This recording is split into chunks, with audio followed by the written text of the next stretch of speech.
আলহামদুলিল্লাহি রাব্বিল আলামিন আসসালাতু ওয়াসসালামু আলা নাবিয়্যিনা মুহাম্মদ সাল্লাল্লাহু আলাইহি ওয়া সাল্লামুহু ওয়া আলা আহলিহি ওয়া আসহাবিহি আজমাইন।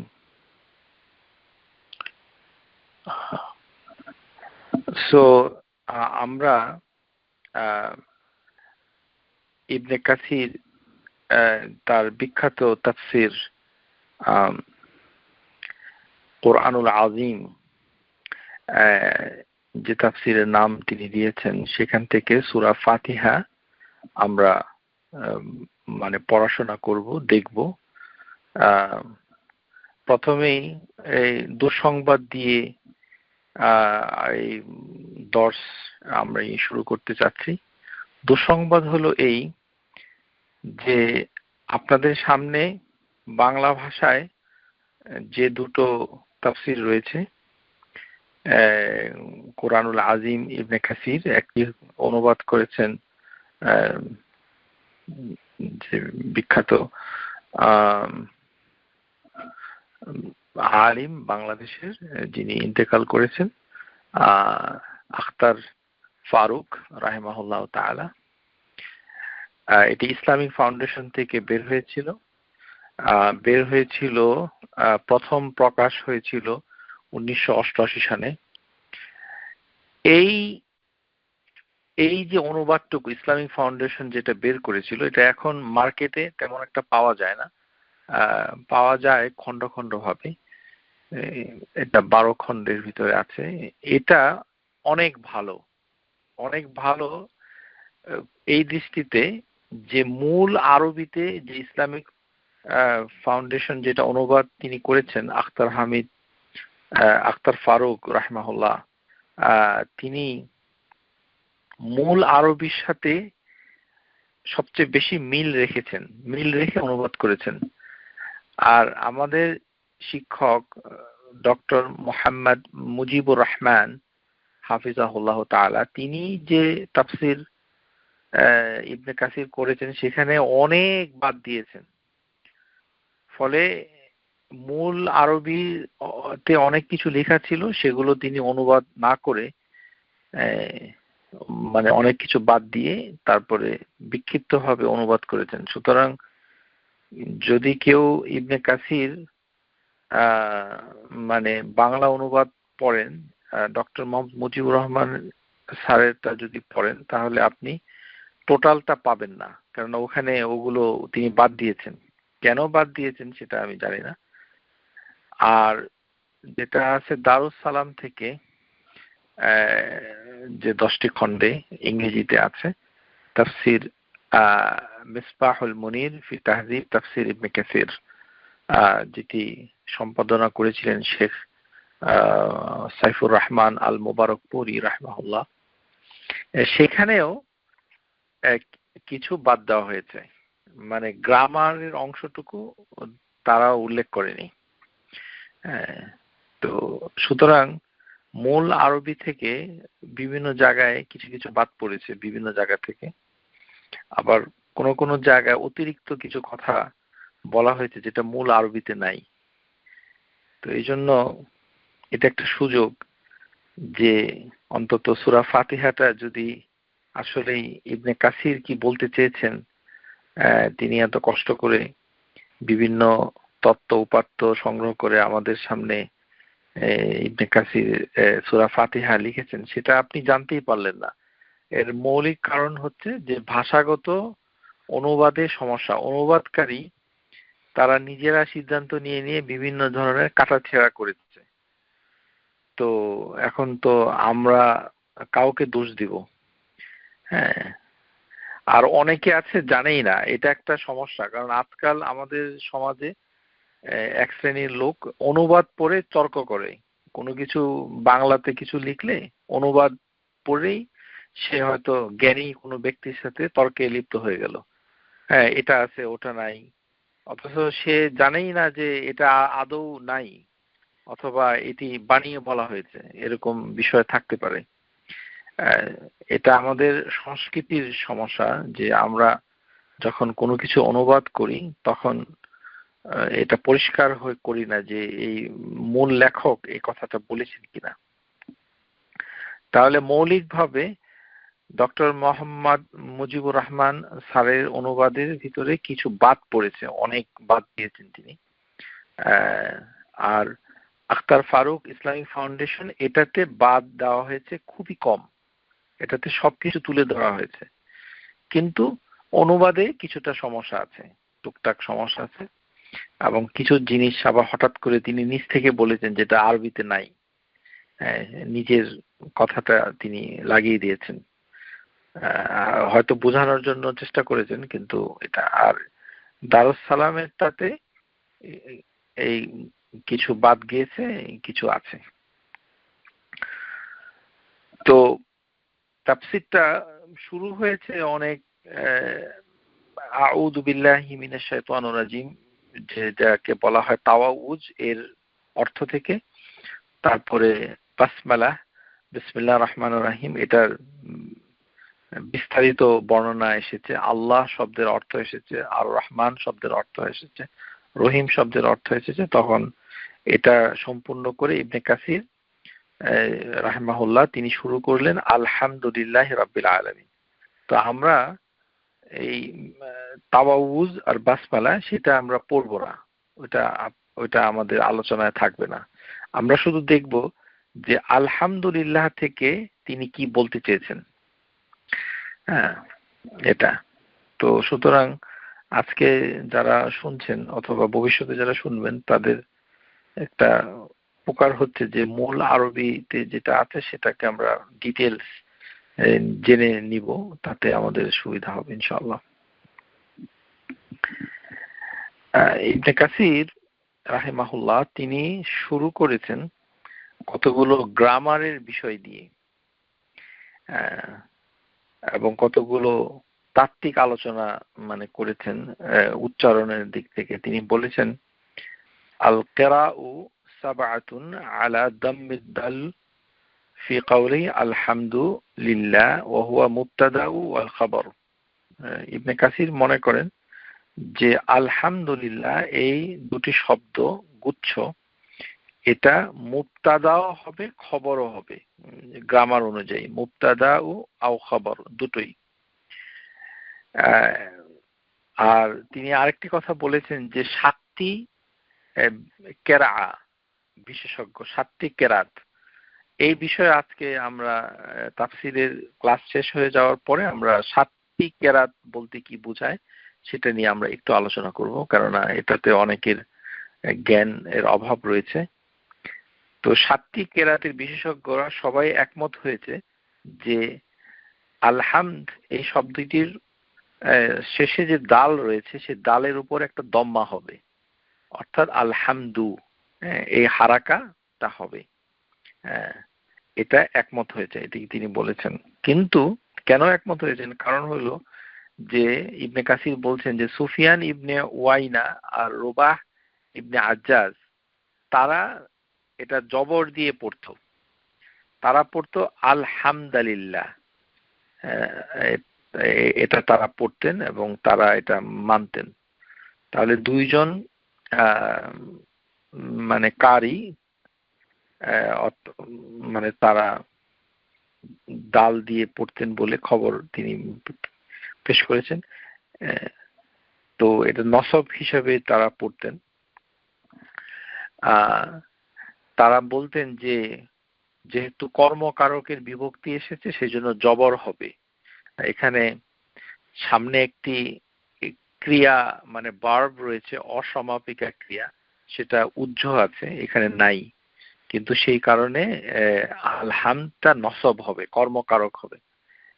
এটা গ্রামারের বিষয়, এটা না জানলেও আপনার কোনো সমস্যা নাই, শুধু এতটুকু জানেন যে স্কলারদের ভিতরে আলহামদুলিল্লাহ দুইজন স্কলার পড়তেন এক সময় এভাবে, কিন্তু কেরাতের বিশেষজ্ঞ তারা সবাই বলেছে যে না, এটা আলহামদুলিল্লাহি হবে। এটা তাতে বোঝা যাচ্ছে যে হামদালিল্লাহ আর হামদুলিল্লাহ এই দুটা বললেও মানে মৌলিকভাবে অর্থের তেমন কোনো পরিবর্তন হয় না, কারণ আমাদের সমাজে এক শ্রেণীর মানুষ আছে না বুঝেই একটু কোরআন তেলাওয়াতে একটু সমস্যা হলে নামাজ বাতিল করে দেয়। এটা খারাপ। সে একে তো কোরআন সম্পর্কে তার জ্ঞান নাই, কিন্তু গন্ডগোলের জ্ঞান খুবই আছে, যে গন্ডগোল করার জন্য বাংলাদেশি সমাজে এটা বেশি দেখা যায়, যে না জেনেই মসজিদে ইমাম সাহেব এটা ভুল পড়েছে সুতরাং নামাজ হবে না। এখানে আমরা দেখতে পাচ্ছি দুজন স্কলার তারা আলহামদুলিল্লাহ পড়তেন, তো এদের কি নামাজ নষ্ট হয়ে গেছে নাকি? তো তার মানে বিভিন্ন ভাবে জিনিসটা আসে, এটা এটা ব্যতিক্রম থাকতে পারে। অর্থের কিছুটা পরিবর্তন তো হবেই, কিন্তু এটা এমন না যে এটা মানে খুবই গর্হিত। এটা আমরা না জানি না, সেই জন্য আমাদের ভিতরে এটা কাজ করে। তাহলে দুটো জিনিস ইবনে কাসির উল্লেখ করেছেন, যে একটি হচ্ছে আলহামদু এখানে দম্মা দিয়ে, আরেকটা হচ্ছে ফাতহা দিয়ে আলহামদা লিল্লাহ, এবং এটা ব্যাখ্যা করেছেন কেন এটা করেছেন।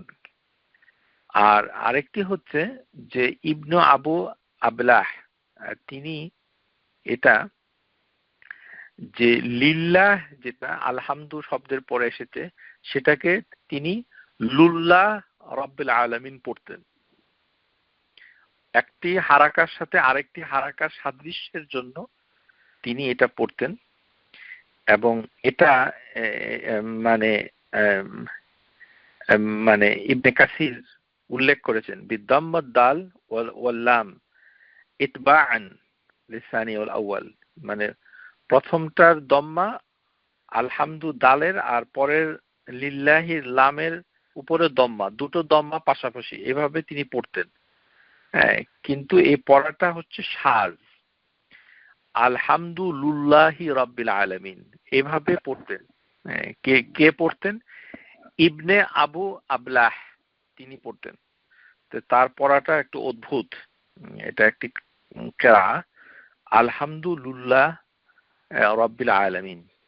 এটাকে ইবনে কাসির বলেছেন যে কেরাতের যে রিওয়ায়া গুলো এসেছে, সনদ গুলো এসেছে, এটি হচ্ছে একটি সাজ। সাজ সাজ মানে হচ্ছে যে অনেকগুলো সহি বর্ণনাকারীর বিপরীতে একটি নির্ভরযোগ্য বর্ণনাকারীর বর্ণনা, যেটা মানে অড, মানে খুবই অদ্ভুত, সেটা গ্রহণ করা হয় না সাধারণত, কিন্তু বর্ণনাকারীর গুণগুলো ঠিক ঠিক আছে, এটাকে সাজ বলে। কেরাতের ভিতরে আছে, হাদিসের ভিতরে আছে, মানে সাজ বর্ণনাটা নেওয়া যাবে না, এটা নেওয়া যাবে না।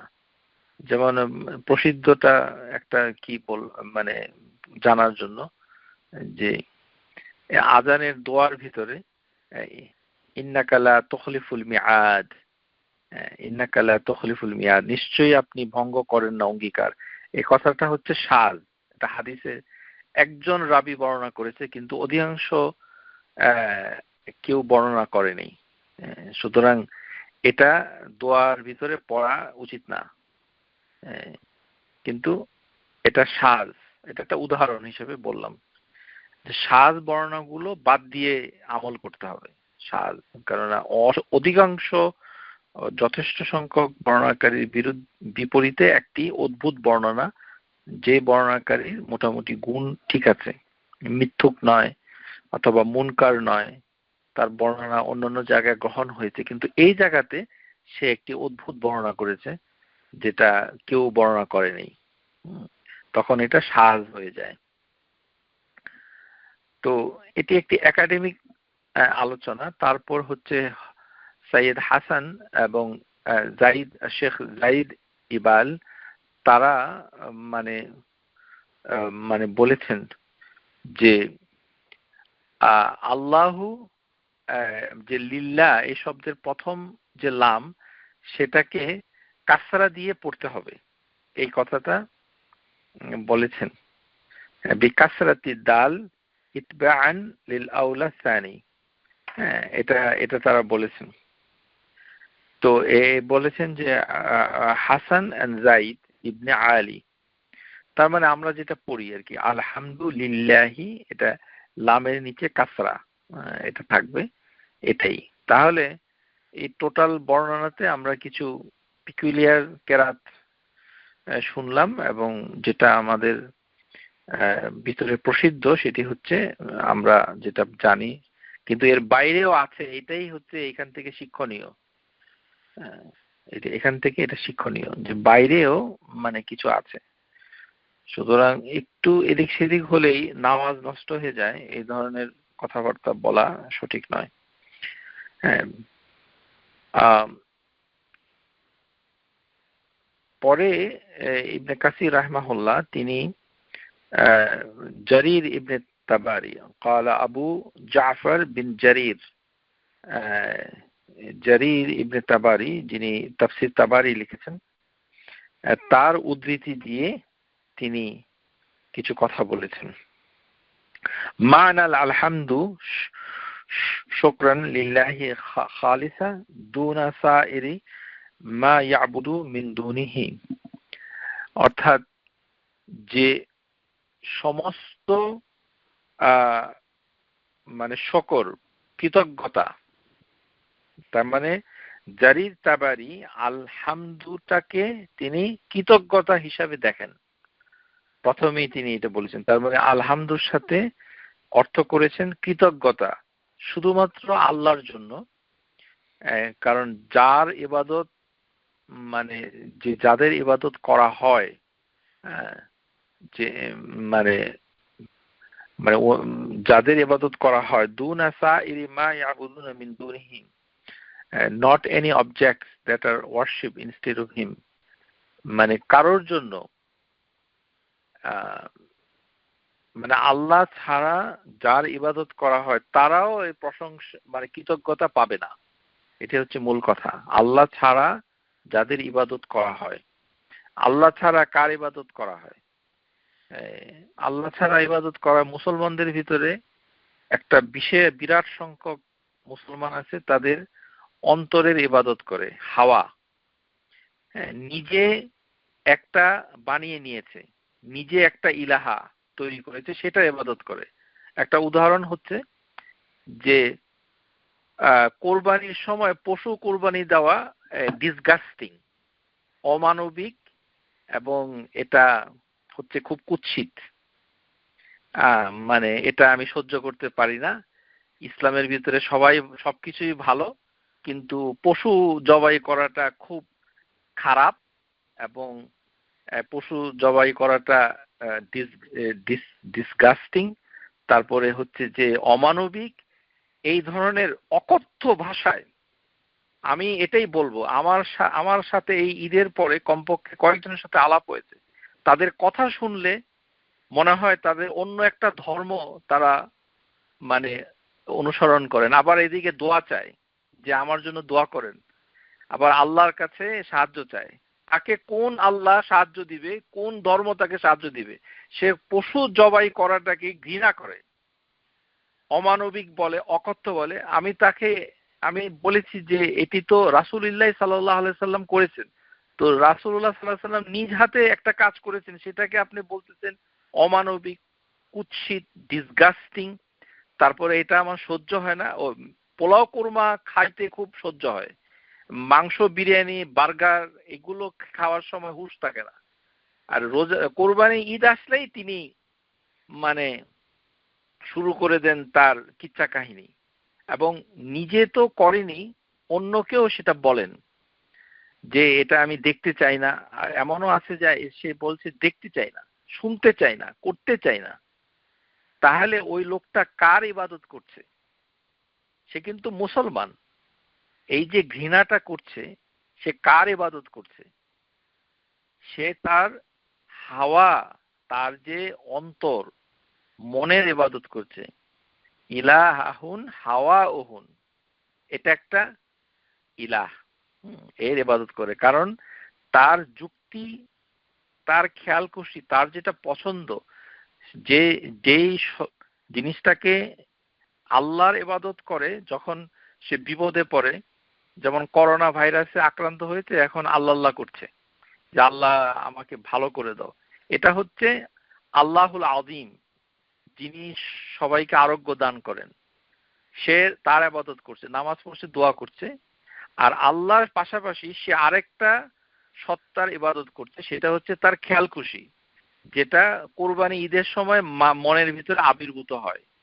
হ্যাঁ, যে পশু জবাই করাটা বিভৎস, এটা সেটা যা খুশি, মানে মুখের ভিতরে এমন কোনো শব্দ নাই, কোনো লজ্জা বলে কিছু নাই, এগুলো বলতে থাকে মুখ দিয়ে। মানে আশ্চর্য, যেই কাজ আল্লাহ বলেছেন করার জন্য, যে কাজ ইব্রাহিম আলাইহিস সালাম করেছেন, যে কাজ রাসূলুল্লাহ সাল্লাল্লাহু আলাইহি ওয়াসাল্লাম করেছেন, তিনি নিজ হাতে করেছেন, সেই কাজকে সে এতগুলো খারাপ কথা বলতে তার অন্তরটা একটুও কাঁপে না, এবং সে মনে করে যে ঠিক আছে, এটা হচ্ছে এক, তার মানে সে আল্লাহর পাশাপাশি নিজের খেয়াল খুশির ইবাদতও করে, দুইটা ইবাদত করছে সে পাশাপাশি। ঈদের নামাজ পড়ছে আল্লাহ সুবহানাহু ওয়া তাআলার হুকুম মেনে, নবী সাল্লাল্লাহু আলাইহি ওয়াসাল্লাম তরিকায়, কিন্তু পাশাপাশি কোরবানিকে ঘৃণা করছে। এটা তো এই জিনিস তো মানে, তাহলে এই যে সত্তা ইলাহ, তার ইবাদত আল্লাহকে বাদ দিয়ে করা হলেও সে কিন্তু প্রশংসা যোগ্য নয়। এই যে আমরা তার প্রশংসা করছি না, নিন্দা করছি। হ্যাঁ, নিন্দনীয় একটা বিষয়, এটা প্রশংসা হচ্ছে না। হ্যাঁ, এটা হলো একটা। আরেকটা গ্রুপ আছে, তারা এই উদহিয়াটাকে সাদাকা রূপ দিয়েছেন। মানে কোনোভাবেই উদহিয়াটা তাদের কাছে কোনো ইবাদত, এটার ভিন্ন ধরনের। মানে স্পষ্ট কথা, আমি আমেরিকায় থাকি, কানাডায় থাকি, আমি 20 বছর 30 বছর ধরে বাংলাদেশে 2টা গরু দিয়ে দেই, 3টা গরু দিয়ে দেই, এখানে আমি কিছু করি না, এগুলো ঝামেলা। তো উনি সাদাকা করছেন, এটা হচ্ছে মানে ইবাদতের নামটাকে পরিবর্তন করা, সেটা তার হয়তো ভুলের কারণে এটা হচ্ছে, জ্ঞানের অভাবে হচ্ছে। মানে তিনি শরীয়ত পরিবর্তন করছেন, মানব রচিত বিধান চালু করে দিয়েছেন, যে উদহিয়া বলতে সাদাকা বুঝায়। তো নবী সাল্লাল্লাহু আলাইহি সাল্লাম উদহিয়া বলতে তাহলে তো ভুল করেছেন, যে উদহিয়া বলে কিছু নাই, তাহলে সাদাকার চ্যাপ্টারে ওগুলো লিখলে ভালো হতো, যে জিলহজ মাসের 10 তারিখে তোমরা সবাই কোরবানি করে সাদাকা দিয়ে দিবা, কোনো কিছু খাওয়ার দরকার নাই, বাইরে দিয়ে দিতে হবে, গরিব মিসকিনকে দিতে হবে। অথচ আল্লাহ বলছেন ফাকুলু মিনহা। তো উনি যে এই বছরের পর বছর মানে বাংলাদেশে এগুলো করেন, তো এখান থেকে তো খাওয়ার সৌভাগ্য তার হয় না। আল্লাহর একটা হুকুম সে মানছে না। আল্লাহ বলছেন যে এখান থেকে খাও, আর তিনি তিনি পণ করেছেন, প্রতিজ্ঞা করেছেন আমি খাবো না, দেখি কে কি করে, দেখি কে কি করে। এরকম অযাচিত ভাবে আল্লাহ দ্রোহী, আল্লাহর হুকুম বিরোধী, রাসূলের তরিকা বিরোধী এক শ্রেণীর মানুষ আবির্ভূত হয়েছে। আরেক শ্রেণীর মানুষ এসেছে যে উদহিয়াটা এই অর্ডার দিতে হবে, দোকানের মাধ্যমে করতে হবে, এটা এক সময় ইবাদত হিসাবে এটা উঠে যাবে সমাজ থেকে। বাংলাদেশে ছিল না, এখন শুরু হয়েছে। সাভার থেকে জবাই করে ঢাকায় এনে ডেলিভারি দিয়ে দেয়। ওটা কার পশু, কে দিল, কিছুই, আমি এমনও শুনেছি যে পশুটার পুরোটা মাংস তাকে দেয় না, 1/3 এসে ডেলিভারি দেয়, আর 3/3 মানে একটা গরু সাভারে খামারে জবাই হয়, সেটা সে দেখেই না, সে বাসায় বসে বসে সিনেমা দেখে। সেই অথবা সিনেমা না দেখলেও হয়তো অন্য কোনো কাজ করে, নামাজ পড়ে অথবা অন্য কিছু করে, যেটাই করুক না কেন, মানে তার এটা অপ্রয়োজনীয়। তো মাংস ডেলিভারি করার সময় তারা ওই সাভার থেকে পুরো পশুর মাংসটা তাকে দেয় না, দেয় হচ্ছে 1/3, আর বাকিরা ওদের দায়িত্বে গরিবদেরকে দিয়ে দেয়। মানে গোশত বন্টন করাটাও ভাড়ায় চলে গেছে ইবাদত। মানে কিছুদিন পরে এরকমও মানে হতে পারে, নানান ধরনের ইবাদত শুরু হবে আমাদের সমাজে, যেটা ভাড়াটিয়া লোক রেখে এগুলি করবে। যে আমি কোরআন পড়তে পারি না, ঠিক আছে আপনাকে রেখে দিলাম, আপনি পড়তে থাকেন। মানে আমি জানি না নামাজ রোজা কিভাবে তারা আদায় করবে। তো এটা আসছে ভুলের কারণ থেকে। তো এই জন্য ইবনে কাসির বলছেন যে আল্লাহ ছাড়া যার ইবাদত করা হয় অর্থাৎ যাগুলি ইবাদত সেগুলিও সেই কৃতজ্ঞতা পাওয়ার যোগ্য নয়। হ্যাঁ, ওয়াদুনাহু কুল্লামা বারাআ খালকিহি, এবং যেগুলো তার ক্রিয়েশন, যেগুলিকে তিনি সৃষ্টি করেছেন সেগুলিও কৃতজ্ঞতা মানে শকর পাওয়ার যোগ্য নয়। কৃতজ্ঞতা শকর পাওয়া দুনা কুল্লামা বারা মিনাল খালকিহি, তার যে সৃষ্টি থেকে সেই ধরনের কৃতজ্ঞতা মানে পাবে না। বিমা আনআমা আলা আবদিহি মিনাল নাম আল্লাতি লা ইউহিসিহা আল আদাদ ওয়ালা ইউহিতা বিআদাদিহা গায়রি আহাদুন। অর্থাৎ যে মানে এই যে নামা নাম আন-নাউম, এই যে আল্লাহর যে নিয়ামা ব্লেসিং, এটা এমন যে কেউ এটাকে গুণে শেষ করতে পারবে না, অথবা এর যে মানে কেউ এটাকে সীমাবদ্ধ করতে পারবে না আল্লাহ ছাড়া। মানে আল্লাহর ব্লেসিং গুলো একটা উদাহরণ আমি দিচ্ছি মানে বোঝার জন্য। নিয়ামা যেমন নাইট্রিক অক্সাইড, এই আমরা শ্বাসেই নিতাম অক্সিজেনের সাথে নাইট্রিক অক্সাইড শরীরে যে যা প্রডিউস করে, বাতাসে আছে, মানুষের শরীরে তৈরি হয়, কিন্তু আমরা জানতাম না। অনেক দিন পরে জানা গেল যে এটাই হচ্ছে মানুষের যে জীবনের যে সেলগুলো কাজ করে কিংবা অন্যান্য জায়গায় যে কাজ করছে মৌলিক কাজগুলোর একটা হচ্ছে নাইট্রিক অক্সাইড। জানা যায়নি। অক্সিজেন আবিষ্কার হওয়া আগ পর্যন্ত মানুষ জানতো না যে এত বড় একটা নিয়ামা বাতাসের ভিতরে আছে। তো এরকম করে অনেক কিছু মানে নিয়ামা আল্লাহ সুবহানাহু ওয়া তাআলা, যেগুলো আমরা জানি সেগুলিও নিয়ামা, যেগুলো আমরা জানি না সেগুলিও নিয়ামা। সেটা না জানার কারণে হয়তো কোনো জিনিসকে আমরা ঘৃণা করি আর কোনো জিনিসকে ভালোবাসি জানার কারণে। সো জানা না জানার সাথে সীমাবদ্ধ নয়। মানে জিনিসগুলা হচ্ছে এমন এমন জিনিস রয়েছে যেগুলো বৈজ্ঞানিক যে তত্ত্ব থিওরি যেটা সেটা আপেক্ষিক। আজকে এটা জানা যাচ্ছে, কাল হয়তো এটা থাকবে না, অন্য আরেকটা ব্যাখ্যা এসে এটাকে প্রতিস্থাপন করবে। সুতরাং বস্তুবাদী সমাজে শুধু যেটা দেখা যায় অথবা যেটা প্রমাণ করা যায় সেটাই আপনার প্রশংসার দাবিদার এমনটি নয়।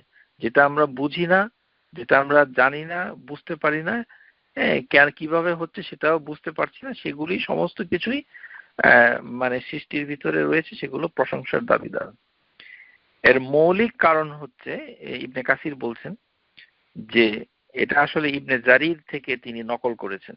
মানে ইবনে জারির থেকে নকল করেছেন কথাটা যখন আমরা বলি এটা আরবি শব্দ। নকল করা মানে মানে পরীক্ষায় নকল করা বোঝায় না। এটা বাংলা নকল শব্দের অর্থ হচ্ছে খারাপ, মানে অসৎ উপায় অবলম্বন করা, অন্যায় বেআইনি কাজ করা, নকল করা। আর আরবিতে যখন বলা হয় নাকালাহু, তার মানে উদ্ধৃতি দেওয়া। সুতরাং বাংলা আরবি মিশায়া আবার আমার লেকচার শুনে অন্য অনুবাদ করা শুরু করে দিয়ে না, সেটা সতর্কতার জন্য বলে রাখছি।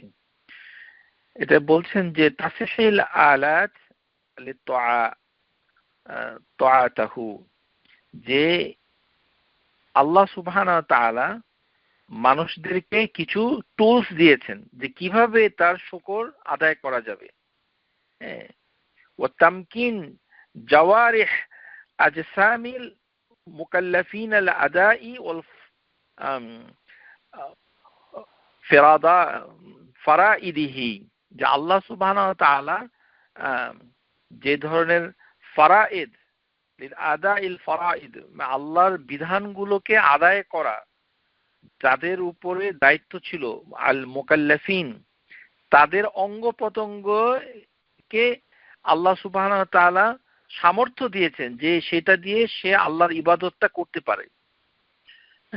আল্লাহ ইবাদত করতে আপনাকে একটা হাত দিয়েছে যে এটা দিয়ে কামাই করে আপনি আল্লাহর সুবহানাহু ওয়া তাআলার ইবাদত করার জন্য উজু করবেন, তারপরে নামাজ আদায় করবেন, খাবেন, পা দিয়েছে হেঁটে তাওয়াফ করবেন এরকম, অথবা মসজিদে যাবেন, দাঁড়িয়ে থাকবেন নামাজের জন্য ইত্যাদি। আর মাথা দিয়েছে, হাত দিয়েছে, সেগুলো হচ্ছে আপনি সেগুলো দিয়ে কামাই করবেন, টাকা উপার্জন করবেন, আবার সেখান থেকে গুনে গুনে যাকাত আদায় করবেন, এইভাবে। তো এটা আল্লাহ সুবহানাহু ওয়া তাআলা এই কতগুলো যন্ত্রপাতি আমাদের শরীরে আমাদেরকে দিয়েছেন, এই কথা তিনি বলেছেন। মা মা মা বাসাতালাহুম ফি দুনিয়াহুম মিনার রিজক। আল্লাহ সুবহানাহু ওয়া তাআলা দুনিয়াতে মানে অনেক কিছু তিনি মুক্ত হস্তে মানে প্রসারিত করে দিয়ে রেখেছেন, মানে সবাইকে দিয়েছেন, আল্লাহ সুবহানাহু ওয়া তাআলা দিয়েছেন খাওয়া। ওয়া গাযাহুম মিনান নাঈম আল আইশ মিনাল গায়রি ইস্তিহাকুন মিনহুম যালিকা আলাইহি। যে আল্লাহ সুবহানাহু ওয়া তাআলা তার কাছে কিছু চাওয়ার আগেই, without anything or anyone compelling him to do so, Allah সুবহানাহু ওয়া তাআলাকে কেউ বাধ্য করে নাই যেগুলো আল্লাহ দিতে হবে, যে তাকে কেউ বাধ্য করে নাই, তিনি এমনিতেই দিয়ে দিয়েছেন। আমাদের হাত পা গুলো দিয়েছেন, আমাদের ইয়েগুলো চোখ অন্তঃকরণ দিয়েছেন, বিভিন্ন দেশে প্রাচুর্য দিয়েছেন, আমরা বিদেশে মানে এসেছি, সব এই যে কর্মকাণ্ডগুলো সেগুলো আল্লাহ সুবহানাহু ওয়া তাআলা কে কেউ বাধ্য করেনি। আমরা ইবাদতের সাথে বাধ্য করাটাকে যোগ করতে পারি না, এটা হচ্ছে ইবাদতের মূল ধারণার পরিপন্থী, এটা ঠিক না। যেমন আপনি ইবাদত করছেন, আপনার মতে এটা হতেই হবে, এই ধরনের ধারণা মানে শরীয়তের দৃষ্টিতে সঠিক না। যেটা ছোট ছেলে মেয়েরা অনেক সময় করে, যে আমি নামাজ পড়ছি যেন পরীক্ষায় পাশ করি। নামাজ পড়ার সাথে পরীক্ষা পাশের কোনো সম্পর্ক নাই।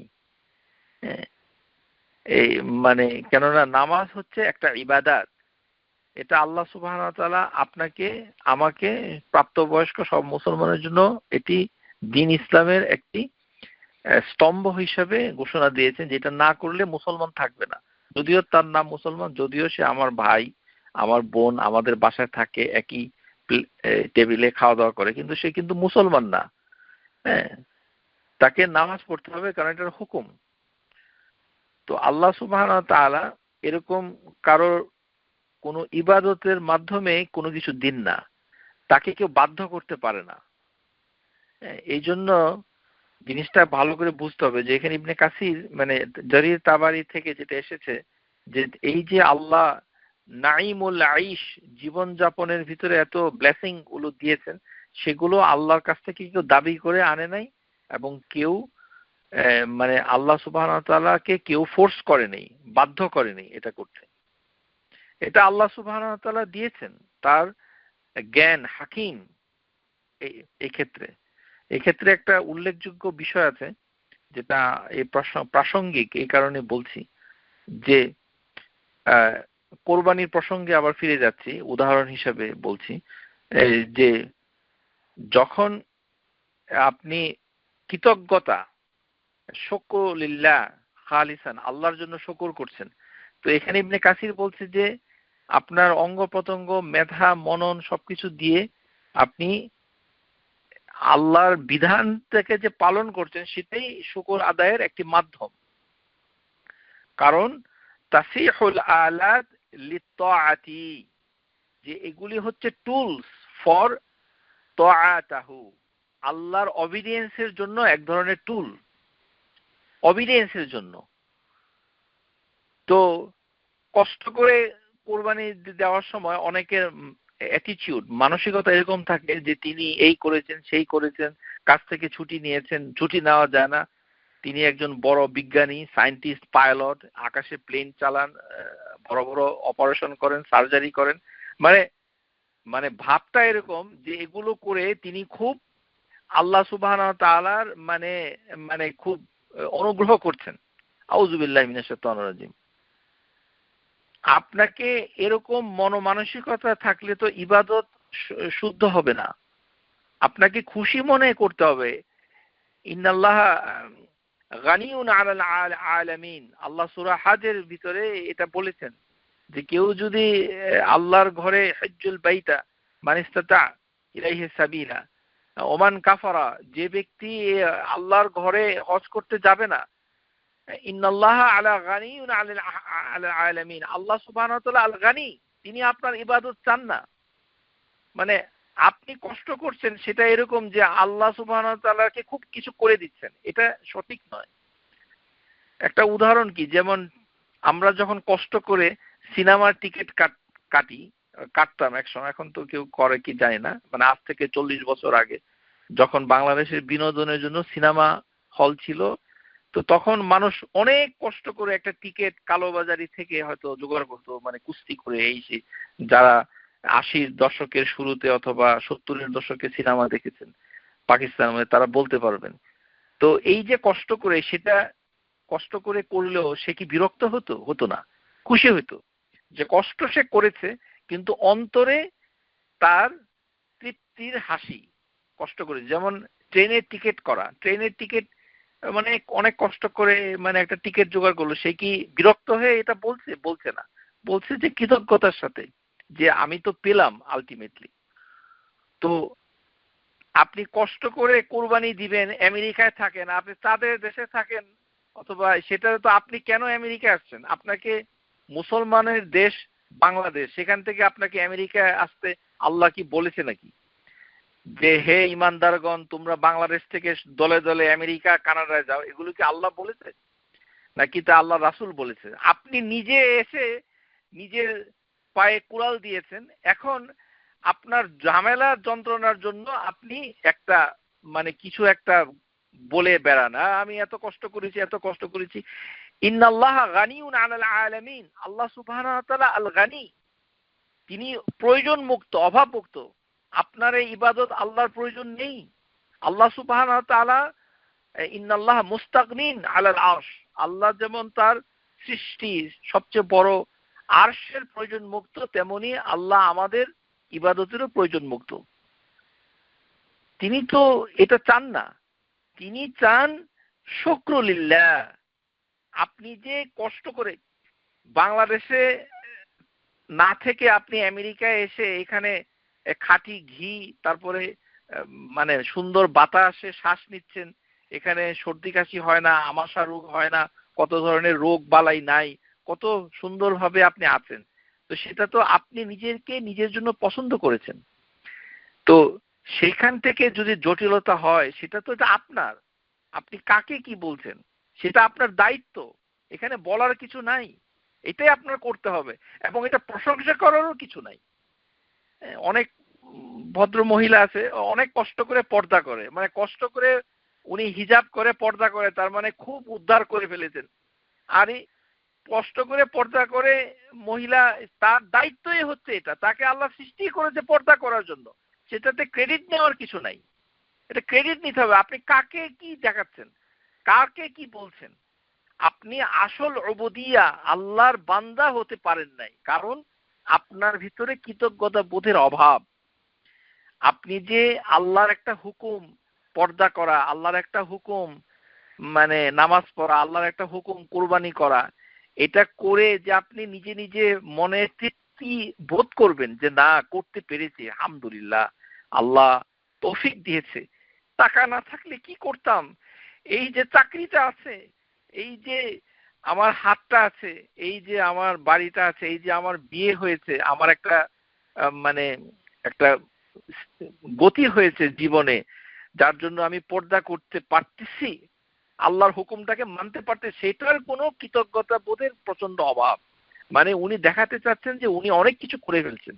তো এইটার ভিতরে কিসের ঘাটতি? শুকরুলিল্লাহ, কৃতজ্ঞতার ঘাটতি, কৃতজ্ঞতার ঘাটতি। সেটাই ইবনে কাসির তিনি বলছেন যে ইবনে জারির তাবারি থেকে সেটা বলছেন যে আল্লাহ সুবহানাহু ওয়া তাআলা নাইমুল আইশ, মানে জীবনের যেতে ব্লেসিং, সেটাকে আল্লাহ সুবহানাহু ওয়া তাআলা মিন গায়রি ইস্তিহাকাত মিনহুম যালিকা আলাইহি, আল্লাহকে কেউ বাধ্য করেনি, আল্লাহ সুবহানাহু ওয়া তাআলা এমনিতেই এটা দিয়েছে। সুবহানাল্লাহ, আল্লাহ সুবহানাহু, আপনি যদি চোখ বন্ধ করে একটু তাকান এবং কোরআন হাদিসগুলোকে খুলে দেখেন, আপনার জীবনের 15 বছর বয়স থেকে শুরু করে কত আল্লাহর নাফরমানি করেছেন, কত ধরনের অন্যায় করেছেন, কত ধরনের গোপনে কাজ করেছেন, কত ধরনের অসৎ কাজ করেছেন। তারপরেও আল্লাহ আপনাকে সুস্থ রেখেছে, আল্লাহ আপনাকে চাকরি দিয়েছে, আল্লাহ সুবহানাহু ওয়া তাআলা আপনাকে স্বাস্থ্য দিয়েছে, কত কিছু দিয়েছে। সেগুলো আপনি চিন্তা করেন না, সেগুলো আপনার দৃষ্টিতে আসে না। সুতরাং মানুষের উচিত হচ্ছে তার ভুল ত্রুটির দিকে তাকিয়ে তাকে আল্লাহর কৃতজ্ঞতা স্বীকার করার জন্য, তার যে নিয়ামা, তার যে নাঈমুল আইশ সেটাকে স্মরণ করা। যে আপনি ঘুমাতে পারছেন, আপনার চাকরি নাই কিন্তু আপনি তো ঘুমাতে পারছেন। পৃথিবীতে অনেক লোক আছে ঘুমাতে পারে না। আপনি তো খেতে পারছেন, একটা লোক খেতে পারে না, একটা লোক শ্বাস নিতে পারে না, একটা লোক তার মাথা আছে কিন্তু মাথাটা কাজ করে না, সে পাগল হয়ে গেছে। যিনি পাগল হন নাই সে বুঝতে পারছে যে পাগল হলে তার অবস্থাটা কি হয়, তার মাথাটা কাজ করছে না। সেই জন্য কিছুদিন পাগলদের কাছে গিয়ে যদি দেখেন যে তারা কি করছে, তারা আপনার মতোই মানুষ, খায় ঘুমায় কিন্তু মাথাটা কাজ করছে না। সুতরাং এগুলি হচ্ছে নিয়ামা, ব্লেসিং। এগুলো দিয়ে আল্লাহ সুবহানাহু ওয়া তাআলা তার আনুগত্য প্রকাশ করার জন্য কতগুলো ইবাদতের সৃষ্টি করেছেন, সেগুলো করে আপনি সেগুলোকে পালন করছেন। ওয়া মা মা নাব্বাহুহুম আলাইহি দাওয়াহুম ইলাইহি মিনাল আসবাবিল মুআদ্দি লিদাওমুল আল খুলুদ ফি দারিল মাকাম ফিল নাঈমুল মাকিম। যে আল্লাহ সুবহানাহু ওয়া তাআলা তিনি বলেছেন যে তার আদেশ মানার জন্য এবং তার তাকে তিনি সৃষ্টিকে মানে সাবধান করে দিচ্ছেন, অ্যালার্ট করে দিচ্ছেন যে এই যে মিনস গুলো, মেথড গুলো, যেভাবে আপনি আখেরাতে দাওয়ামুল খুলুদ, যেখানে আপনি চিরকাল থাকবেন, ফি দারুল মাকাম, যেই গন্তব্যে আপনি স্থায়ীভাবে থাকবেন, ফিল নাঈমুল মুকিম, রেসিডেন্ট অফ ব্লিস, অনন্তকাল যেখানে আপনি থাকবেন। এই দুনিয়াতে কিছুদিন পরেই যে চলে যাবেন। আমাদের যারা আজকে আমরা অনুষ্ঠান শুনছি তারা কত বছরই বা বাঁচবো? আপনি দেখেন আশেপাশে কেউ কি 100 বছরের বেশি বাংলাদেশি সমাজে বেঁচেছে কিনা? আমার তো মনে হয় নাই, দেশে পাওয়া যাবে না। কারণ আমাদের দেশের জন্ম তারিখের কোনো ঠিক ঠিকানা নাই। মানুষ একটু বুড়ো হয়ে গেলে বয়স 80 করে দেয়, কেননা কারোর জন্ম তারিখেই ঠিক নাই। অধিকাংশ মানুষের এখন হয়তো ঠিক থাকতে পারে, আগেকার দিনে ডেট অফ বার্থকে মিথ্যা বলে অন্য একটি পহেলা জানুয়ারি থেকে বাংলাদেশের 1 কোটি মানুষের জন্মদিন হতে পারে ইত্যাদি, এরকম।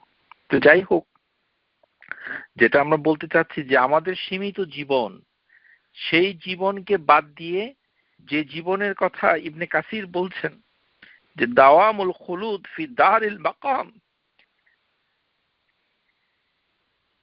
যে জীবন মানুষকে চিরকাল থাকতে দিবে, ফি নাঈমুল মাকিম, যেখানে থাকবে অনন্তকালের happiness, everlasting happiness, residence, eternal dwelling, যেখানে সে থাকবে, সেটার যে আসবাব, সেটা পাওয়ার জন্য কি করতে হবে সেটা আল্লাহ সুবহানাহু ওয়া তাআলা আপনাকে দিয়েছেন।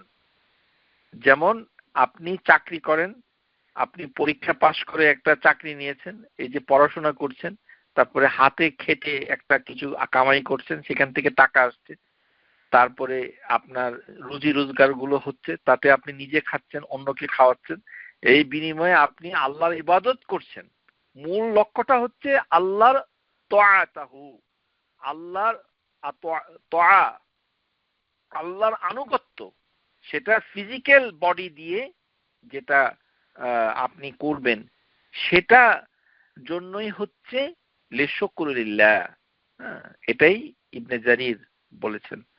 এবং বলেছেন ফাল রব্বুনাল হামদু আলা যালিকা কুল্লুহা আউয়ালুন আখির, প্রথম থেকে শেষ পর্যন্ত সমস্ত কিছুর জন্যই আল্লাহই হচ্ছেন হামদের দাবিদার, আমাদের রব।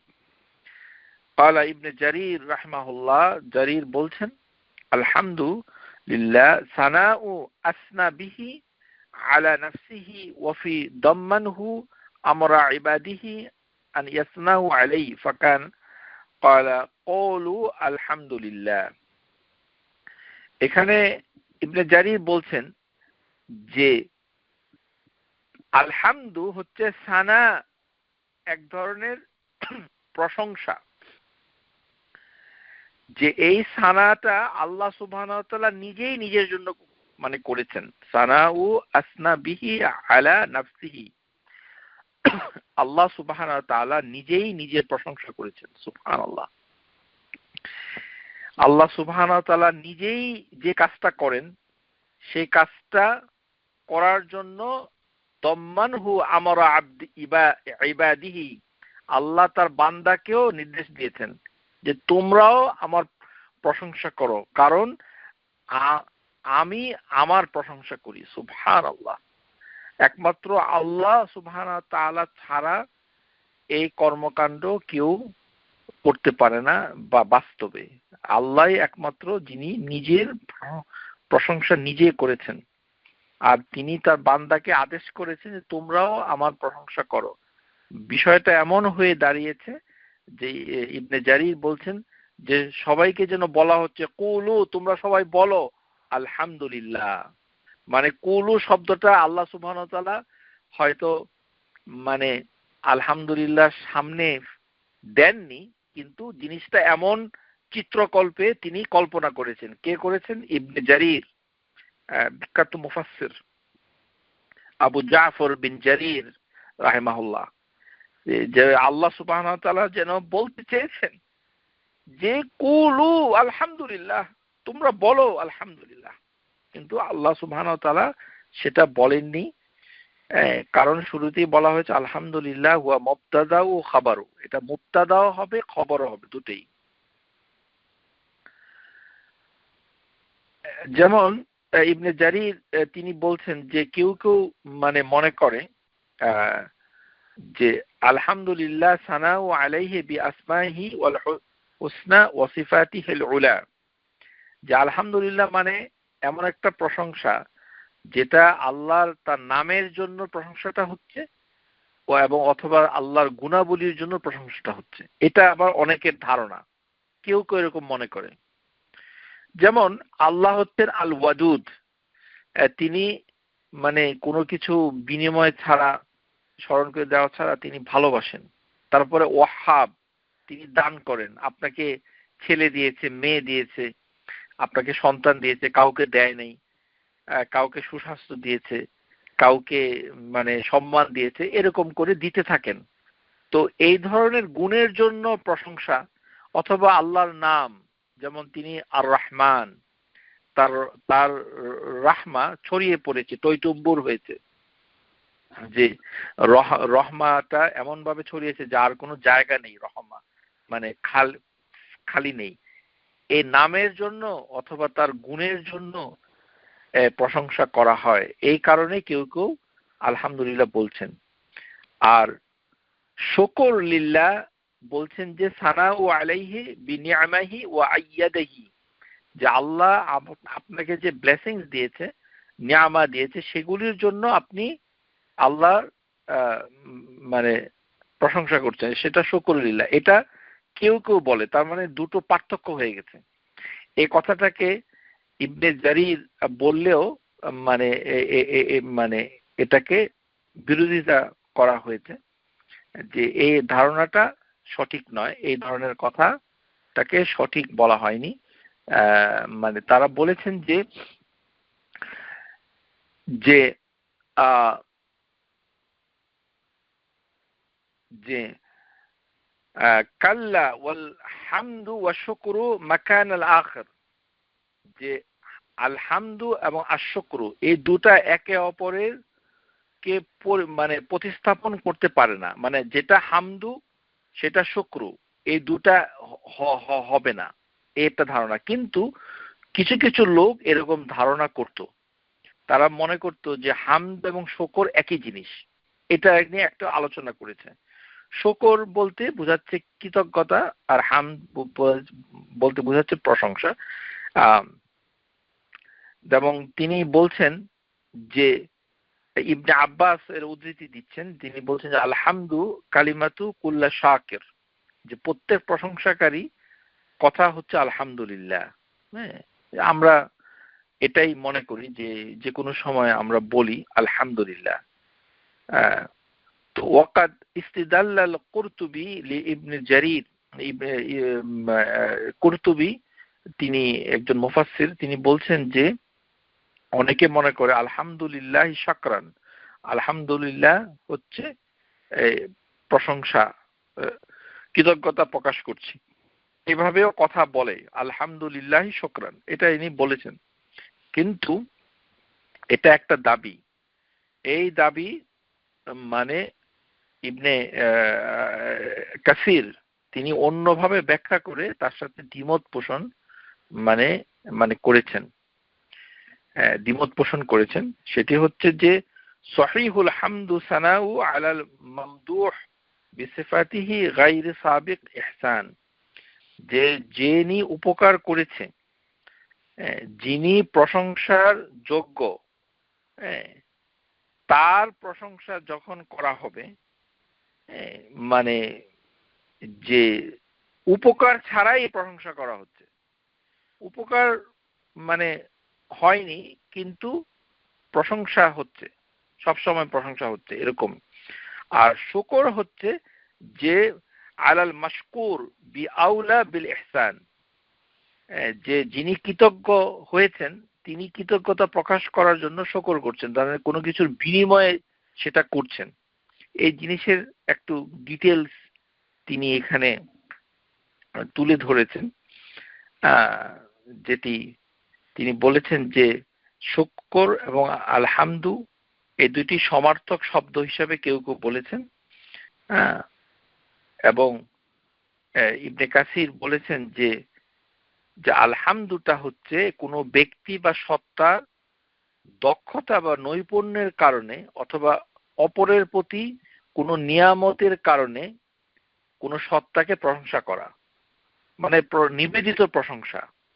মানে একটা সত্তার দক্ষতা মানে মানে তার প্রশংসা, যেটা যেটা অথবা করতে হয় অথবা তার নিয়ামার জন্য প্রশংসা করতে হয় সেটি। আর শুকর হচ্ছে যে কোনো নিয়ামতের কারণে মন মুখের অঙ্গের মাধ্যমে প্রশংসা করা। তার মানে শুকরের জন্য লাগে হচ্ছে লিসান, মানে এখানে তিনি পার্থক্যটা করে দিয়েছেন যে শুকর যখন করে তখন তার তিনটি জিনিসের দরকার হয়, একটা হচ্ছে হাত, একটা হচ্ছে জিহ্বা, আর একটা হচ্ছে অন্তর। এই তিনটি দিয়ে হচ্ছে শুকর। আর হামদ যেটা, সেটার জন্য শুধু লিসান মানে মুখে বলছে, তাতে হয়ে যাচ্ছে। মানে এটার একটা পার্থক্য তিনি তুলে ধরেছেন। যে এর কারণ হচ্ছে যে হামদ তাকেই করা হবে মানে যিনি প্রশংসা পাওয়ার যোগ্য, হুয়াল মাহমুদ সিফাতিহিল লাজিমা ওয়াল মুতাদাইয়া, যে যেই কর্ম কারণের জন্য মানে কর্মকাণ্ডের জন্য মানে যার প্রশংসা করতে মানুষ বাধ্য, সেই সত্তাকে প্রশংসা করা ছাড়া আর কোনো উপায় নাই। সেটি হচ্ছে আলহামদ। আর শুকর হচ্ছে যে তার মন দিয়ে তার মুখ দিয়ে মানে বলছেন যে বিল জিনান ওয়াল লিসান ওয়াল আরকান কামা ক্বালা শায়ের, একটি কবি এটাকে তুলে ধরেছেন, একটি কবিতার ছন্দ তিনি নকল করেছেন। আফাদাতকুম নুআমাহু উ মিন্নি সালাসা যে আমার 3টি অঙ্গ নিয়ামত, তোমাদেরকে নিয়ামত দান করিয়াছে। ইয়াদাইয়া ওয়া লিসানিয়া ওয়া দামিরুল মুহাজ্জাবা, মানে আমার হাত, আমার জিহ্বা, আমার অদৃশ্য অন্তর, দামিরুল মুহাজ্জাবা। তাহলে 3টি জিনিস এর দরকার হয় যখন আপনি শুকর করবেন। 3টি জিনিসের সমন্বয় হতে হবে। একটি হচ্ছে হাত, একটা হচ্ছে জিহ্বা, একটি হচ্ছে অদৃশ্য অন্তর, দামিরুল মুহাজ্জাবা। এই জন্য যখন আমরা মানে কোনো কিছুর শুকর করি, মানে খুশি হই, মনে করেন আপনি করোনা থেকে মুক্ত হলেন, অথবা কেউ আপনার প্রিয়জন করোনা থেকে মুক্ত হলো, এই খবরটা আপনি পেলেন, আপনার সন্তানের করোনা হয়েছে, ডাক্তার বলেছে যে করোনা টেস্ট তো নেগেটিভ এসেছে, এখন সে ভালো। তো এই খবরটা যখন এসে পৌঁছলো, তো তখন আপনি আল্লাহর কৃতজ্ঞতা কিভাবে করতে পারেন, একটা উদাহরণ হিসাবে দিচ্ছি। তাহলে এটা কি করতে হবে? একটি হচ্ছে যে মুখে আপনি বলবেন আলহামদুলিল্লাহ, যেহেতু এটা একটা খুশির খবর। তারপরে আপনার অন্তরে একটা কৃতজ্ঞতা বোধ সৃষ্টি হলো যে আল্লাহ সুবহানাহু ওয়া তাআলা আমাদের প্রতি দয়া করেছেন, আমরা তেমন কিছু আল্লাহর জন্য করতে পারিনি, তেমন আল্লাহ সুবহানাহু ওয়া তাআলা যে আমাদের প্রতি অনুগ্রহ করবেন তেমন কোনো যোগ্যতা, গুণ অথবা ইবাদত আমরা যথেষ্ট পরিমাণে করতে পারিনি, হয়ই নেই, কিছুই হয়নি। বাস্তবে হয় পদ্ধতির সাথে সমস্যা আছে, অথবা অনেক কিছু ত্রুটি রয়েছে, তারপরেও এরকম একটা ব্লেসিং মানে এসেছে, সেটা আপনার মনের ভিতরে আনতে হবে। তারপরে ইয়াদাইয়া, আপনার হাত দিয়ে তা আপনি একটা সিজদা করলেন, মানে সিজদা করলেন, অথবা আপনি মানে হাত দিয়ে মানে একটা পশু জবাই করে, অথবা 2 টাকা মানে কাউকে দান করলেন, একটা কিছু করলেন, হাত দিয়ে ভালো একটা কাজ করলেন, কৃতজ্ঞতা প্রকাশের এই ধরনের রূপ। হ্যাঁ, যেই মুহূর্তে আপনাকে ভালো একটা সংবাদ দেওয়া হলো, সেই মুহূর্তে আপনি ফরজ নামাজটা সঠিক সময় আদায় করলেন, এই যে আল্লাহর ইবাদতটা করলেন, সঠিকভাবে মসজিদে গেলেন, হ্যাঁ, মুখে আলহামদুলিল্লাহ বললেন, শুকরের জন্য সিজদা করলেন, একটা সিজদা করা যায়। হ্যাঁ, শুকরের জন্য কোনো নামাজ নাই, যেটা বাংলাদেশে করে সেরকম কোনো দলিল পত্র নাই, কিছু নাই। শুকরানা নামাজ, এক এক নামাজ চালু হয়েছে শুকরানা নামাজ, এরকম কোনো নামাজ নাই। আপনি আপনার ফরজ নামাজটা সঠিকভাবে আদায় করেন সঠিক সময়ে, কেননা আফদালুস সালাহ, মানে সবচেয়ে উত্তম সালাহ হচ্ছে as-সালাতু ওয়াক্তিহা, তার যথাযথ সময়ে আদায় করা ইত্যাদি। তারপরে যে কোনো নফল নামাজ করা যায়, আর খুশি হলে সিজদা দেওয়া যায় একটা, এরকম। খুশি না হলে সিজদা দিবেন না, এরকম। তারপরে আল্লাহর হুকুমটাকে মানতে পারেন, এতটুকু। যে যে হুকুমটা, আপনি হয়তো একটা অন্যায় কাজ করছেন, সেখান থেকে আপনি নিজেকে বিরত করলেন, তো সেটা একটা শুকর আদায়ের মাধ্যম হলো। তারপরে লিসানিহি, এটা আপনি কথা প্রসঙ্গে মানুষকে বলবেন, অন্যকে বলবেন যে আল্লাহর কত রহমত, যে আল্লাহ সুবহানাহু ওয়া তাআলা আমাকে অনুগ্রহ করেছে, সেই জন্য আমার এটা হয়েছে। হ্যাঁ, সেই জন্য আমি মানে আল্লাহ সুবহানাহু ওয়া তাআলার কাছে খুবই কৃতজ্ঞ। আপনার যে নিয়ামা, সেটা ফাহাদ্দিস, সেটাকে আপনি কথায় বলছেন, সেটা লিসান। আর ইয়াদ দিয়ে হচ্ছে যে সিজদা অথবা দান করা, মানে মানে পশু জবাই করে মানুষকে খাওয়ানো, ইত্যাদি। আর দমিরুল মুহাজ্জাবা, আপনার অন্তরের ভিতরে প্রফুল্লতা, হ্যাঁ, যে আপনি খুবই কৃতজ্ঞ, এটা আপনার অন্তর থেকেই চলে এসেছে। আপনি কখনো কথাগুলো যখন বলবেন, তখন আপনার কণ্ঠস্বরের ভিতরে কোনো অভিযোগ থাকে না, অভিযোগ ছাড়া।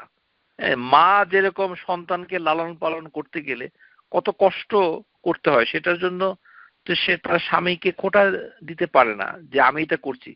আল্লাহ সুবহানাহু ওয়া তাআলা মাকে এভাবে সৃষ্টি করেছে যে সে কষ্টে কোরহন আলা কোরহন, যে তার কষ্টের পরে কষ্ট, সেই জন্য তো সে মা। তো এটা মানে সে অন্তরের খুশি নিয়েই থাকে, এই মাতৃত্বের খুশি, যে সে তো মা, প্রকৃত মা, মাতৃত্বের গুণে গুণান্বিত হয়ে সে তৃপ্তি বোধ করে। এটা দেখানোর কিছু নাই। তেমনই পিতৃত্ব, একজন পিতা এই কষ্ট করছে, সেই করছে, সেই করছে, সেটা দেখানোর কিছু না। পিতা হলে সেটা পিতৃত্বের দাবিতেই তার এগুলো করতে হয়।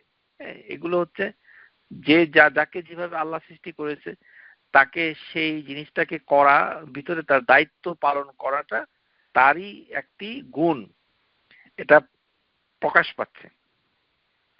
তো এই জিনিসগুলো মানে তিনি এখানে মানে বলেছেন যে কিভাবে এটা হবে। তাহলে শকর হচ্ছে তিন ভাবে হচ্ছে, আর হামদ এটা শুধুমাত্র কথার মাধ্যমে হচ্ছে। এই কথাটা ইবনে কাসির সমর্থন করছেন, শুধু কথার মাধ্যমে, যে মুখে বললাম আলহামদুলিল্লাহ, সেটাতে তার হামদ মাদহ মানে হামদ হয়ে গেল। তারপর ইবনে কাসির তিনি শকর এবং হামদুর ভিতরে মতভেদ আলোচনা করেছেন। তিনি বলেছেন আলহামদু এবং আশকরু এটার ভিতরে দুই দল রয়েছে।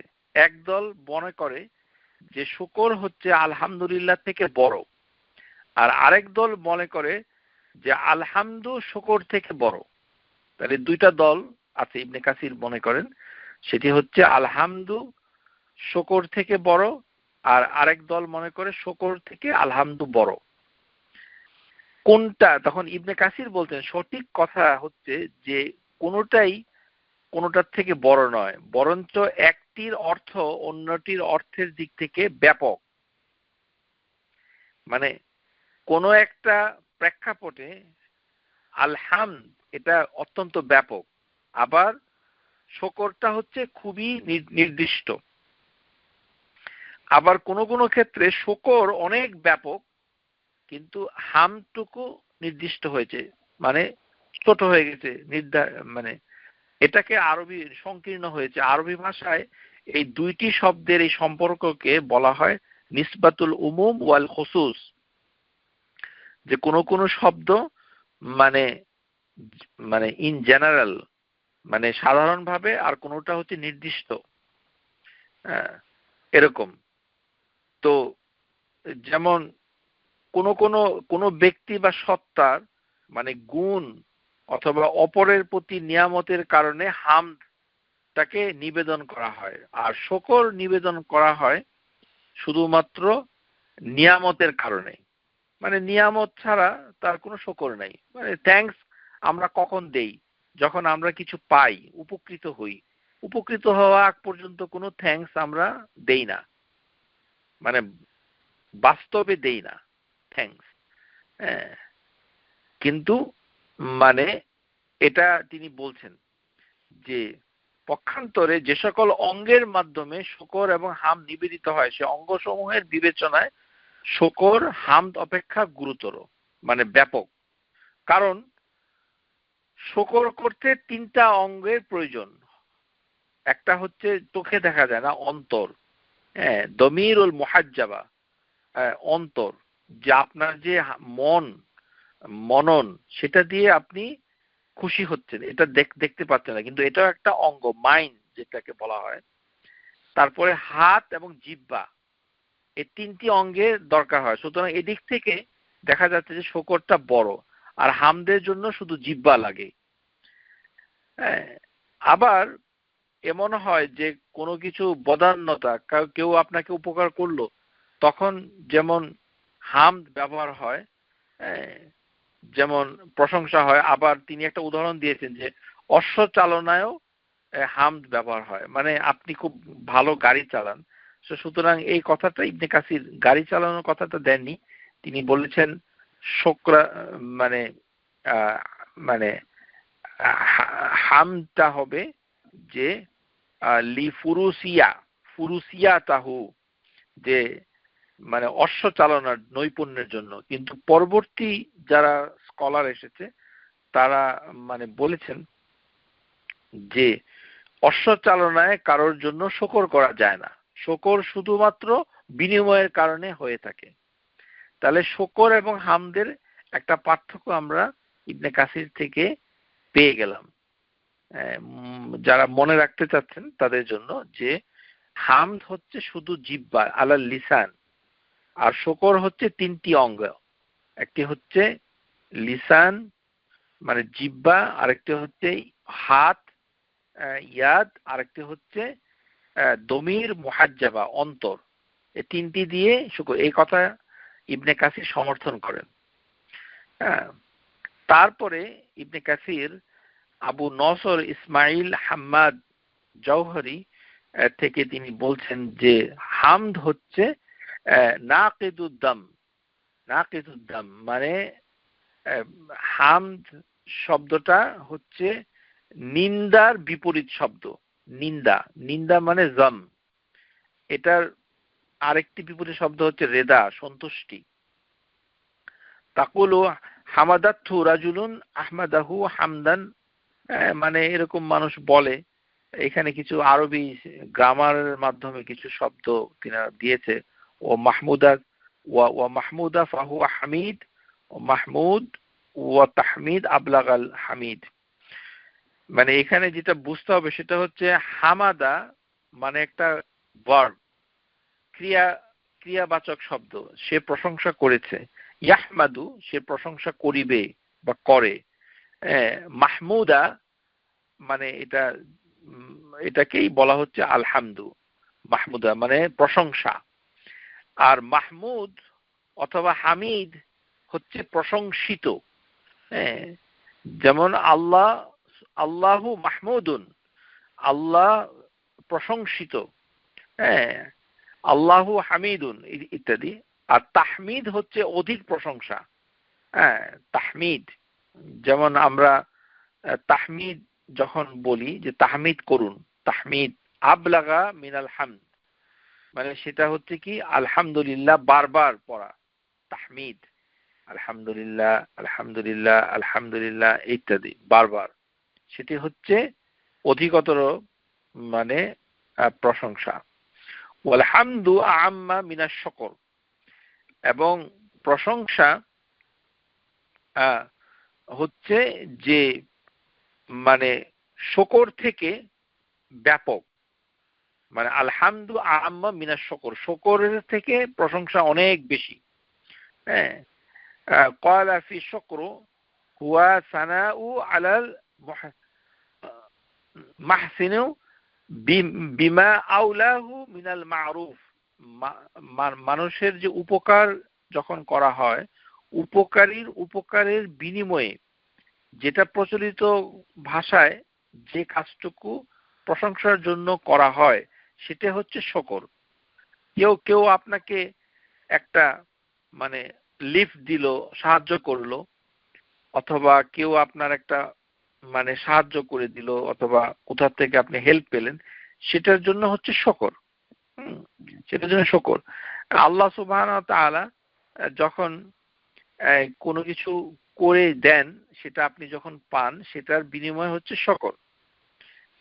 মিনাল মারুফ মানে প্রচলিত ভাবে যেটা আপনি বুঝতে পারছেন। এই জন্য আরবি ভাষায় বলা হয় শাকারতাহু, যে আমি তার কৃতজ্ঞতা করি, অথবা বলা হয় শাকারতু লাহু। তো এই জন্য শুকর কথাটা বললে লাম দিয়ে বলাটা উত্তম। এই কথাটা কে বলেছেন? ইবনে কাসির। ওবিল্লামুল আফসাহ, লামটা দিয়ে মানে এই যে লাম শাকারতু লাহু, শাকারতু লাহু আপনি যদি আরবিতে বলেন, যেমন শুকরান লাক, শুকরান লাক, কেউ আপনাকে কাউকে ধন্যবাদ দিচ্ছেন, আরবিতে কিভাবে বলবেন? শুকরান লাক, শুকরান লাক। যে এই যে লাম লাক, আপনাকে শুকরান লাকি, মেয়ে হলে শুকরান লাকি, ছেলে হলে শুকরান লাক। এবং আপনি যদি কাউকে বলেন শাকারতু লাহু, এখানে লাম দিয়ে শুকরটা দিলে ভালো, উত্তম। কারণ এই লামটা দিয়ে আপনার কৃতজ্ঞতাটা পরিপূর্ণভাবে প্রকাশ পাচ্ছে যে আপনি তার জন্য যথেষ্ট পরিমাণে কৃতজ্ঞ। ওয়া আম্মাল মাদহু এবং আরেকটি হচ্ছে মাদহ, ফাহুয়া আম্মা মিনাল হামদ। মাদহ হচ্ছে মানে এই হামদের থেকে অনেক বেশি। এখানে দুটো শব্দ তিনি আলোচনা করেছেন, যারা মানে আগের ক্লাসগুলো পড়েছেন, যে হামদু মাদহ। যে মাদহ ইবনে কাসিরের মতে হচ্ছে হামদের থেকেও বড়, কারণ মাদহ হচ্ছে এমন প্রশংসা, আল মাদহ, আল তারপরে হচ্ছে মিম দাল হা, আল মাদহ, এটা আল হামদু থেকে বড়। এটি ইবনে কাসির সমর্থন করে। লা ইন্নাহু ইয়াকুনা লিল হাইয়্যি ওয়াল মাইয়িতি লিল জামাদিয়া আইদান কামা ইয়ামদাহ তুআম ওয়াল মাকান নাহওয়া যালিক। মানে প্রত্যেকটা অনুগ্রহ সেটা মানে সবকিছুকে মানে মৃত, জীবিত, প্রাণী, অপ্রাণী, মানে যে কোনো এক্সিস্ট, উপকারের পূর্বে পরে সবকিছুর জন্য যেই প্রশংসাটা করা হয় সেটা হচ্ছে মাদহ।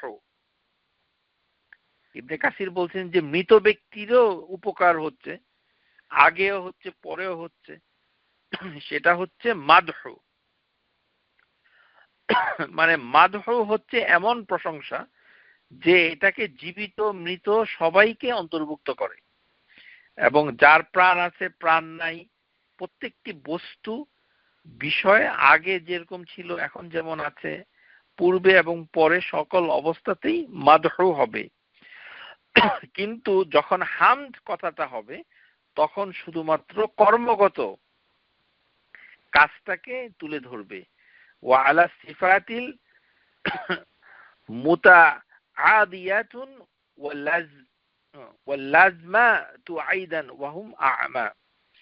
আম যে মানে যে হামদু যখন হবে তখন কর্মগত জিনিসটা হবে, মানে একটা কিছু ঘটছে, মানে মৃত যেটা সেটা তো ঘটছে কিনা সেটা আমরা বুঝতে পারছি না। মৃতদের ক্ষেত্রে যেটা হচ্ছে, অথবা জড় পদার্থ, ও লিল জামাদা, জামাদা তারও মানে প্রশ্ন, সেটাকে হলো মাদহ। যেমন চেয়ার টেবিল এগুলো কি মানে আল্লাহর প্রশংসা করছে? তো সেই ক্ষেত্রে আমরা বলতে পারছি না এইভাবে যে হামদু করছে, তারা হচ্ছে মাদহ, মানে তাদের একটা কৃতজ্ঞতা অথবা তাদের একটা প্রশংসা, যেটা এমন ভাবে করা হচ্ছে যেটা আমরা বুঝতেই পারি না, অথবা মানে সেটা তার একটি গুণ হতে পারে, আমাদের সেটা জানা নেই। সমস্ত কিছুকে একত্রে বলা হয় মাদহ। তারপরে মাদহ হচ্ছে অনেক বড়, আর হামদু হচ্ছে যেটা কর্মগত কাজের জন্য, যেটা আমাদেরকে প্রশংসা না করে কোনো উপায় নাই। মুতাআদিয়াতু ওয়াল লাজিমা, মুতাআদিয়াতু লাজিমা আইদান ফাহুয়া আম্মু, এবং সেটি অনেক ব্যাপক, সাধারণ। এটি হচ্ছে হামদ। আশা করি বুঝতে পেরেছেন। এখন আমরা সংক্ষিপ্ত আকারে ওই যে 7টি কেরাত, এই বিষয়ে কিছু কথা বলবো আপনাদের সাথে, কেননা ইবনে কাসির শুরুতেই বলেছেন যে 7টি কেরাত। তো 7টি কেরাত মানেটা কি? এখানে অনেক ভুল মানুষের ভেতরে প্রচলন আছে, যে রাসূলুল্লাহি সাল্লাল্লাহু আলাইহি সাল্লামের কাছে যখন কোরআন নাজিল হয়েছিল তখন এটি কেরাত হিসাবে নয়, এটাকে বলা হয় হরফ। ভালো করে জানেন, এটা আন্তাজে না জেনে ভুল কথা মানুষকে বলা, রাসূলের সাল্লাল্লাহু আলাইহি সাল্লামের নামে মিথ্যা বলার শামিল। এই কারণে আমি প্রয়োজন মনে করছি জিনিসটা আলোচনা করার জন্য, কেননা না জেনে অনেক কিছু মানে করাটা আজকে সমাজে আমাদের প্রবণতা হয়ে দাঁড়িয়েছে। পত্রিকায় দেখলাম যে কিছু লোক হিন্দুদের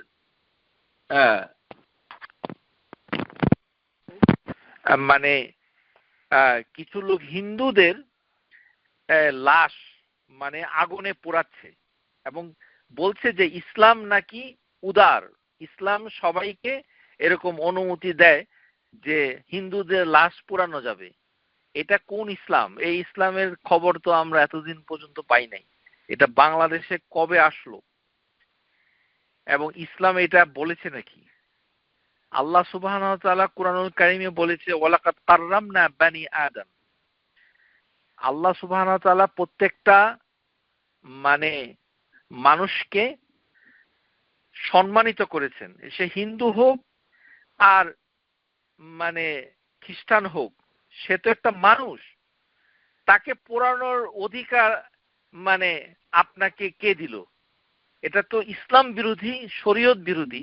এবং বাংলাদেশে মানে এই করোনার নাম করে কিছু লোক বের হয়েছে আর কিছু লোক আছে প্রশংসা করছে। আউযুবিল্লাহি মিনাশ শাইতানির রাজিম। যেটা আল্লাহ আপনাকে অনুমতি দেন সেটা আপনি প্রশংসা করেন, আপনার ওটা দেখে আপনার কোনো রাগ হয় না। কেননা আপনার রাগ, আপনার ভালোবাসা হচ্ছে আপনার কালচার, সংস্কৃতি। আপনি সংস্কৃতির পূজা করেন, নিজে যেটা ভালো মনে করেন সেটাকে আপনার খুব সন্তুষ্টি, সেটাতে আপনি খুব মজা পান। বাহ বাহ বাহ, খুব ভালো।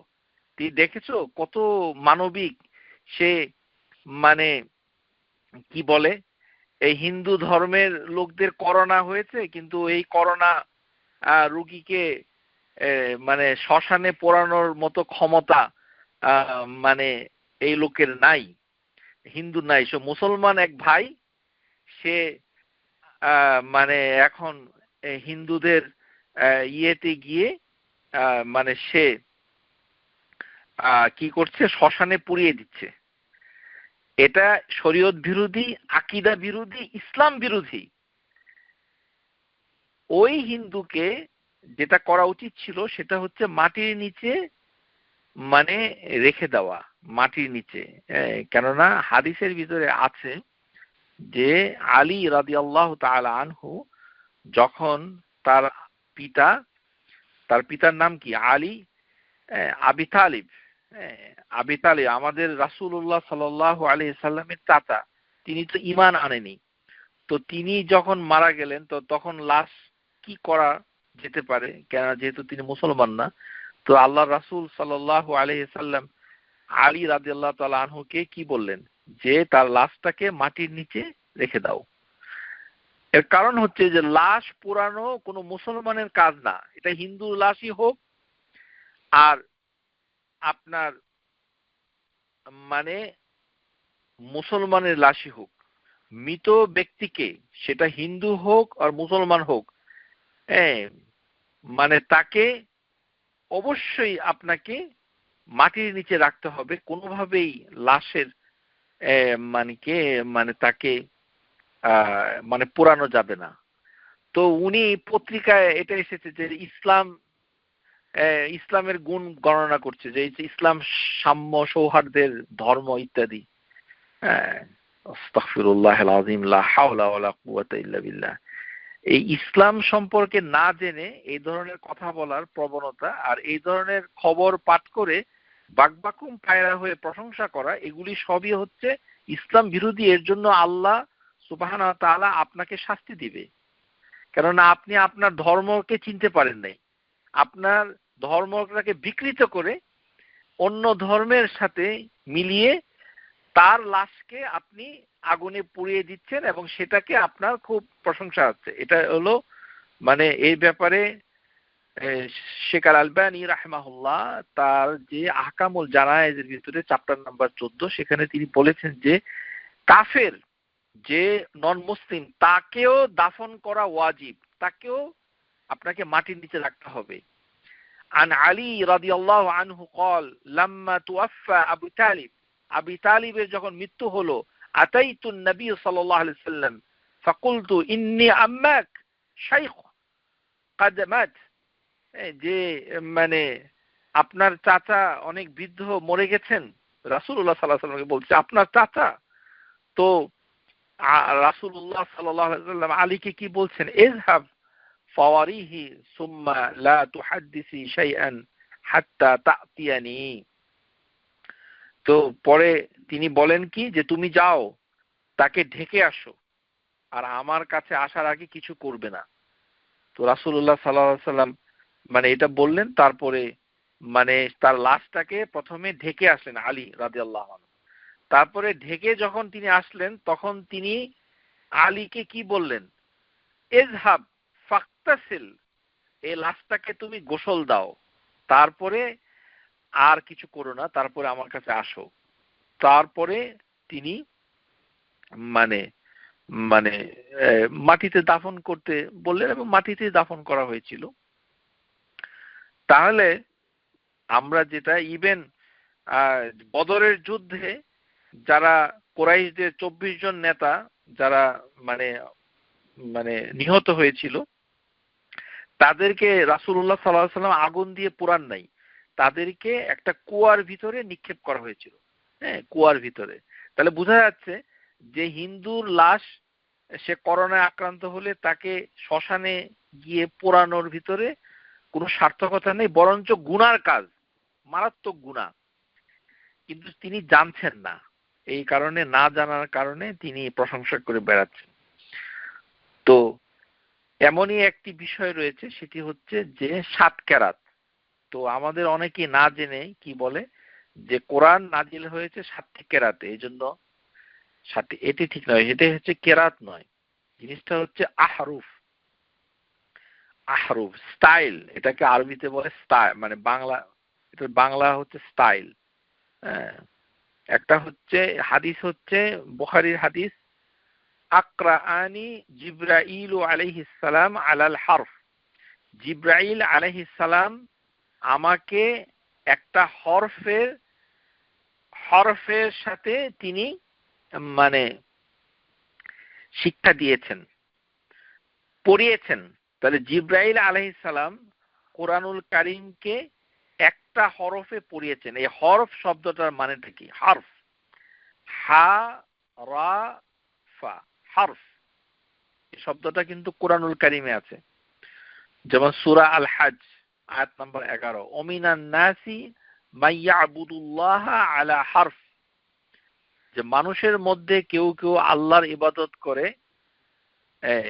মানে হরফের সাথে, আলাল হরফ। এখানে হরফের অনুবাদ হবে দ্বিধার সাথে, মানে ইবাদত করে মানে দ্বিধা, ভালো হতে পারে খারাপও হতে পারে। কেননা আয়াতের পরে ফাইন আসাবাহু খায়রু ইতমাআন্না বিহি, যখন তার ভালো হয়, চাকরি হয়, টাকা পয়সা হয়, সুন্দর বিয়ে হয়, বাচ্চা কাচ্চা হয়, ছেলে হয়, তখন সে খুব খুশি হয়। ওয়া ইন আসাবাতহু ফিতনাতুন ইনকালাবা আলা ওয়াজহি, যখন তাকে আল্লাহ সুবহানাহু ওয়া তাআলা কোনো পরীক্ষা করে, কোনো কিছুকে বঞ্চিত করে দেয়, সে তখন মুখটাকে ফিরিয়ে নেয়। মানে বিষয়টা হচ্ছে, বুখারীতে একটি হাদিস এসেছে যে ইবনে আব্বাস রাদিয়াল্লাহু আনহুমা বলেন যে নবী সাল্লাল্লাহু আলাইহি সাল্লাম যখন হিজরত করে মদিনায় বসবাস করা শুরু করলেন, হিজরত করে, তখন লোকেরা এসে ইসলাম গ্রহণ করত। তখন ইসলাম তাদের মনের ভিতরে পাকাপোক্ত ছিল না। তো তখন তাদের যদি বাচ্চা কাচ্চা হতো, টাকা পয়সা হইতো, তখন তারা বলতো এই দিনটা খুব ভালো, এই ধর্ম খুব ভালো, কারণ এখানে টাকা পয়সা, সুখ শান্তি অনেক কিছু আছে। আর যখন তাদের দেখা যেত যে বাচ্চা কাচ্চা মারা গেছে, অথবা মানে কোনো মানে আয় রোজগার নাই, তখন তারা বলতো দিনটা খারাপ, এই দিন, এই ধর্মটা ভালো না। তো এটা মানে হচ্ছে যে একজন ইমানদার, একটা হরফ মানে হচ্ছে কিনারা। হরফ শব্দের অর্থ হচ্ছে কিনারা। এটা বাংলা অনুবাদের ভিতরে যতগুলো অনুবাদ এসেছে বাজারে, সবগুলাতেই মোটামুটি শুদ্ধ, একটা বই ছাড়া। এই বইটা আবার আপনাদের অনেকের কাছে আছে, এটা না বলে দিলে তো। এটা হচ্ছে তাইসিরুল কোরআন আল জাদিদ, মোহাম্মদ মোজাম্মেল হক। এখানে তিনি জঘন্য একটি ভুল করেছেন, আল্লাহ মাগফির লাহু ওয়ারহামহু। উনি এখানে বলেছেন যে ফাইন আসাবা, মানে এখানে বলেছেন যে মানুষের মধ্যে কতক আছে যারা শেষ সীমায় অবস্থান করে আল্লাহর ইবাদত করে। শেষ সীমায় অবস্থান করে আল্লাহ ইবাদত করে, এটা অনুবাদ সঠিক না, এটা ভুল। তার মানে তিনি বলতে যাচ্ছেন যে মানুষ মনে করেন ওনার অনুবাদটা যদি সঠিক হয়ে যায়, উনি অনুবাদটা কেন ভুল করলেন আমি বলতে পারবো না, কিন্তু অনুবাদটা পড়ে অনেকে এরকম ধারণা করতে পারে, যেমন একজন লোক সারা জীবন নামাজ পড়ে না, তো তখন যার করোনা হলো, করোনা হওয়ার পরে অসুস্থ হয়ে গেলে এখন কোয়ারেন্টাইনে বাসায় আছে, আর কোনো কাম কাজ নাই, বের হতে পারে না, ওষুধ খাওয়া ছাড়া আর কিছু এই গরম চা ঠান্ডা চা ইত্যাদি খাওয়া ছাড়া আর কোনো কাজ নাই। তো বলে যে কাজে যেহেতু নাই তাহলে ঠিক আছে নামাজটা এখন পড়ি, ইবাদতটা করি। মানে মানুষের মধ্যে যারা শেষ সীমায় অবস্থান করে আল্লাহর ইবাদত করে, এই অনুবাদ সঠিক নয়। এটি কোথায় আছে? এটা আছে হচ্ছে এই যে তাইসিরুল কোরআন আল জাদিদ, এটা ভুল। উনি আশ্চর্য, আল্লাহ মাগফিরাল্লাহ ওয়ারহামহু।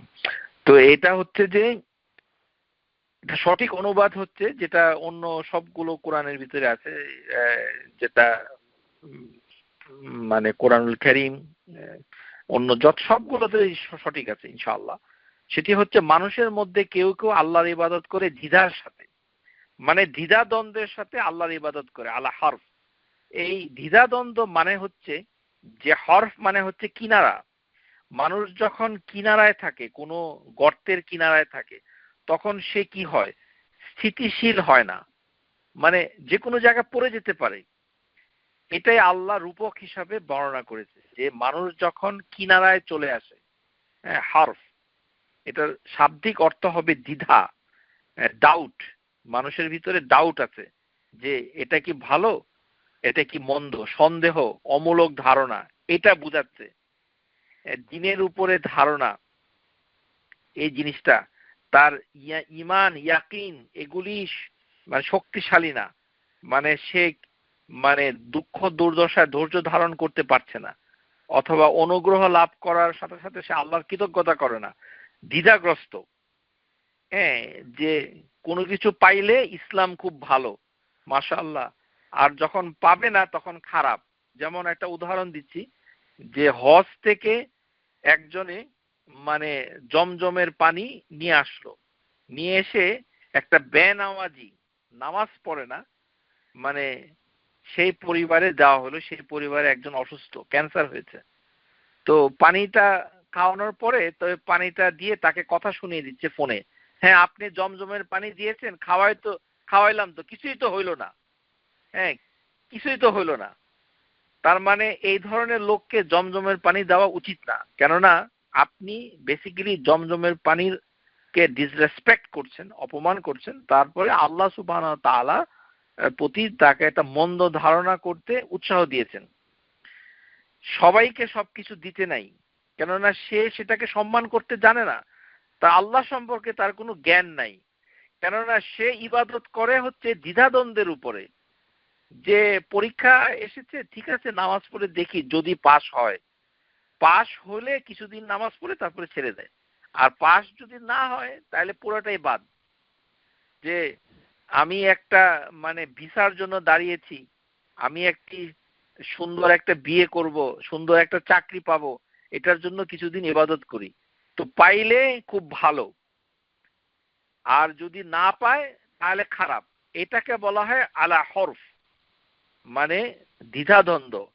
এই যে হরফ, ওমিনান নাসি মান ইয়াবুদুল্লাহ আলা হারফিন, এটা সূরা হজ আয়াত নাম্বার 11। এই এই কথাটা মানে হচ্ছে দ্বিধাদ্বন্দ্ব। এই হরফ শব্দটা হাদিসের ভিতরে এসেছে, কিন্তু হাদিসে এটার অর্থ হচ্ছে স্টাইল, মানে মানে ভাষা শৈলী, স্টাইল। এটা ভালো বাংলা কি আছে আমি জানি না। স্টাইল, STYLE, স্টাইল, কায়দা, কৌশল। তো জিব্রাইল আলাইহিস সালাম রাসূলুল্লাহ সাল্লাল্লাহু আলাইহি সাল্লামকে আকরাআনি জিব্রাইল আলাইহিস সালাম আলা হারফ, জিব্রাইল আলাইহিস সালাম আমাকে একটি হরফ শিক্ষা দিয়েছেন। কে বলছে? আল্লাহ রাসূল সাল্লাল্লাহু আলাইহি সাল্লাম। তার মানে কোরআনুল কারীম শুরু থেকে শেষ পর্যন্ত একটা স্টাইলে জিব্রাইল আলাইহিস সালাম নবী সাল্লাল্লাহু আলাইহি সাল্লামকে মানে শিক্ষা দিয়েছেন। ফারাজাতু, আমি জিব্রাইলের সাথে আবার রিপিট করেছি। ফারাজাতু, আমি মানে এটা রিভিউ করেছি। এবং ফালাম আজাল আস্তাজিদুহু, এবং আমি এটা করতেছিলাম যতক্ষণ না পর্যন্ত আমাকে আরো বেশি শিক্ষা সে দেয়।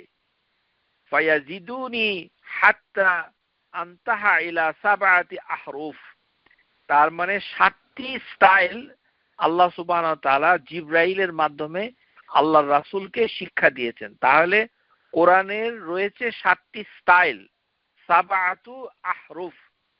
এই কথাটা সাবআতু কেরাত নয়। 7টি কেরাতে আল্লাহ মানে কোরআন নাজিল করেন নাই, এটা ঠিক না, এই কথাটা অশুদ্ধ। যেটা হবে সেটা হচ্ছে, সঠিক কথা হচ্ছে সাবআতু আহরুফ। আহরুফ মানে হচ্ছে স্টাইল, কিন্তু এটা কোরআনের যে হরফ এই শব্দের সাথে অর্থের কোনো মিল নাই, সেটা আমি বলে দিলাম, একটা প্রাসঙ্গিক কথা। তার মানে স্টাইল বলতে আসলে কি বুঝায়? 7টি স্টাইল, সাবআতু আহরুফ। তাহলে কোরআন নাজিল হয়েছে কিভাবে? সাবআতু আহরুফ। সাবআতু আহরুফ মানে 7টি স্টাইল, কমপ্লিট কোরআন। তো এই স্টাইলটার ভিতরে স্টাইলটা কিরকম? স্টাইলটা হচ্ছে যে এদের শব্দের ভিতরে পার্থক্য থাকতে পারে। হ্যাঁ, এটা তুখলিফু বিল লাফসি ওয়াকাদ তাতাফাকু বিল মা'না, শব্দ আলাদা কিন্তু অর্থ এক। এটা হচ্ছে একটা স্টাইল। শব্দ আলাদা কিন্তু অর্থ এক। যেমন ইবনে মাসউদ রাদিয়াল্লাহু আনহু বলেছেন, ক্বালা ইবনে মাসউদ হুয়া বিমানজিলাতু কাউলাহু আহাদুকুম হালুম্মা আকবিলু তাআল। এই 3টা শব্দ, একটার নাম কি? হালুম্মা। হালুম্মা, আরেকটা কি? আকবিল, আরেকটা কি? তাআল। এই 3টা আরবিতে 3টা শব্দ, কিন্তু 3টার অর্থ কি? মানে কাম হিয়ার। যেমন নবী সাল্লাল্লাহু আলাইহি সাল্লাম আয়েশা রাদিয়াল্লাহু তাআলা আনহাকে কোরবানি করার আগে যে ছুরি চাইতেন, হালুম্মি ইলাল মুদিয়া, হালুম্মি, এদিকে আসো, come on, give me the knife. এটি হাদিসে এসেছে হালুম্মি। এটা হালুম্মি, এই আরবি এখন ব্যবহার হয় না, এটা আগেকার দিনের আরবি। রাসূলুল্লাহ সাল্লাল্লাহু আলাইহি সাল্লামের মুখ থেকে এই শব্দ এসেছে হালুম্মি। আর এখন যেটা বলা হয় তাআল, তাআল, এদিকে আসো। আর একটা হচ্ছে আকবিল। তাহলে 3টা ডিফারেন্ট শব্দ, কিন্তু এর অর্থ, এই উদাহরণটা কে দিয়েছে? ইবনে মাসউদ। কিন্তু এর অর্থ একই, এর অর্থ একই। তাখতালিফুল বিল লাফসি ওয়াকাদ তাতফিকু বিল মা'না, যে তার অর্থ এক কিন্তু শব্দ আলাদা। এটি হচ্ছে স্টাইলের একটা বৈশিষ্ট্য। আরেকটা হচ্ছে যে যদি তার মিনিং আলাদা হয়ে যায়, ওয়া ইখতিলাফা হা মিন বাবিল তানউ ওয়াল তিগাইর লা মিন বাবি তাদাদ ওয়া তাআরিদ। মানে যদি অর্থ যদি মানে আলাদা হয়ে যায়, তাতেও থিম, বিষয়বস্তু পরিবর্তন হয় না। একটি আরেকটিকে পরিবর্তন করে না, একটি আরেকটিকে তাদাদ করে না, মানে অপোজ করে না, তারিদ করে না, কন্ট্রাডিক্ট করে না। এটাকে বলা হয় হরফ। সাবআতু আহরুফ। কোরআন নাজিল হয়েছে সাবআতু আহরুফ। 7টি কেরাতে কোরআন নাজিল হয়নি, 7টি কেরাত নয়, 7টি আহরুফ। এটার অর্থ হচ্ছে যে শব্দ ভিন্ন ছিল, শব্দই আলাদা ছিল, ডায়ালেক্ট না। অনেকে মনে করে, না জেনে, এটা অবশ্য অনেকেই জানে না, এই জন্য বলছি, যে অনেকে মনে করে যে কোরাইশদের ভিতরে ডায়ালেক্টিয়াল ভাষা ছিল, এটিও সঠিক নয়। মানে আল্লাহ সুবহানাহু ওয়া তাআলা বিভিন্ন শব্দে বিভিন্ন ফরম্যাটে কোরআনুল কারীম নবী সাল্লাল্লাহু আলাইহি সাল্লামের কাছে জিবরাইলের মাধ্যমে শিক্ষা দিয়েছেন।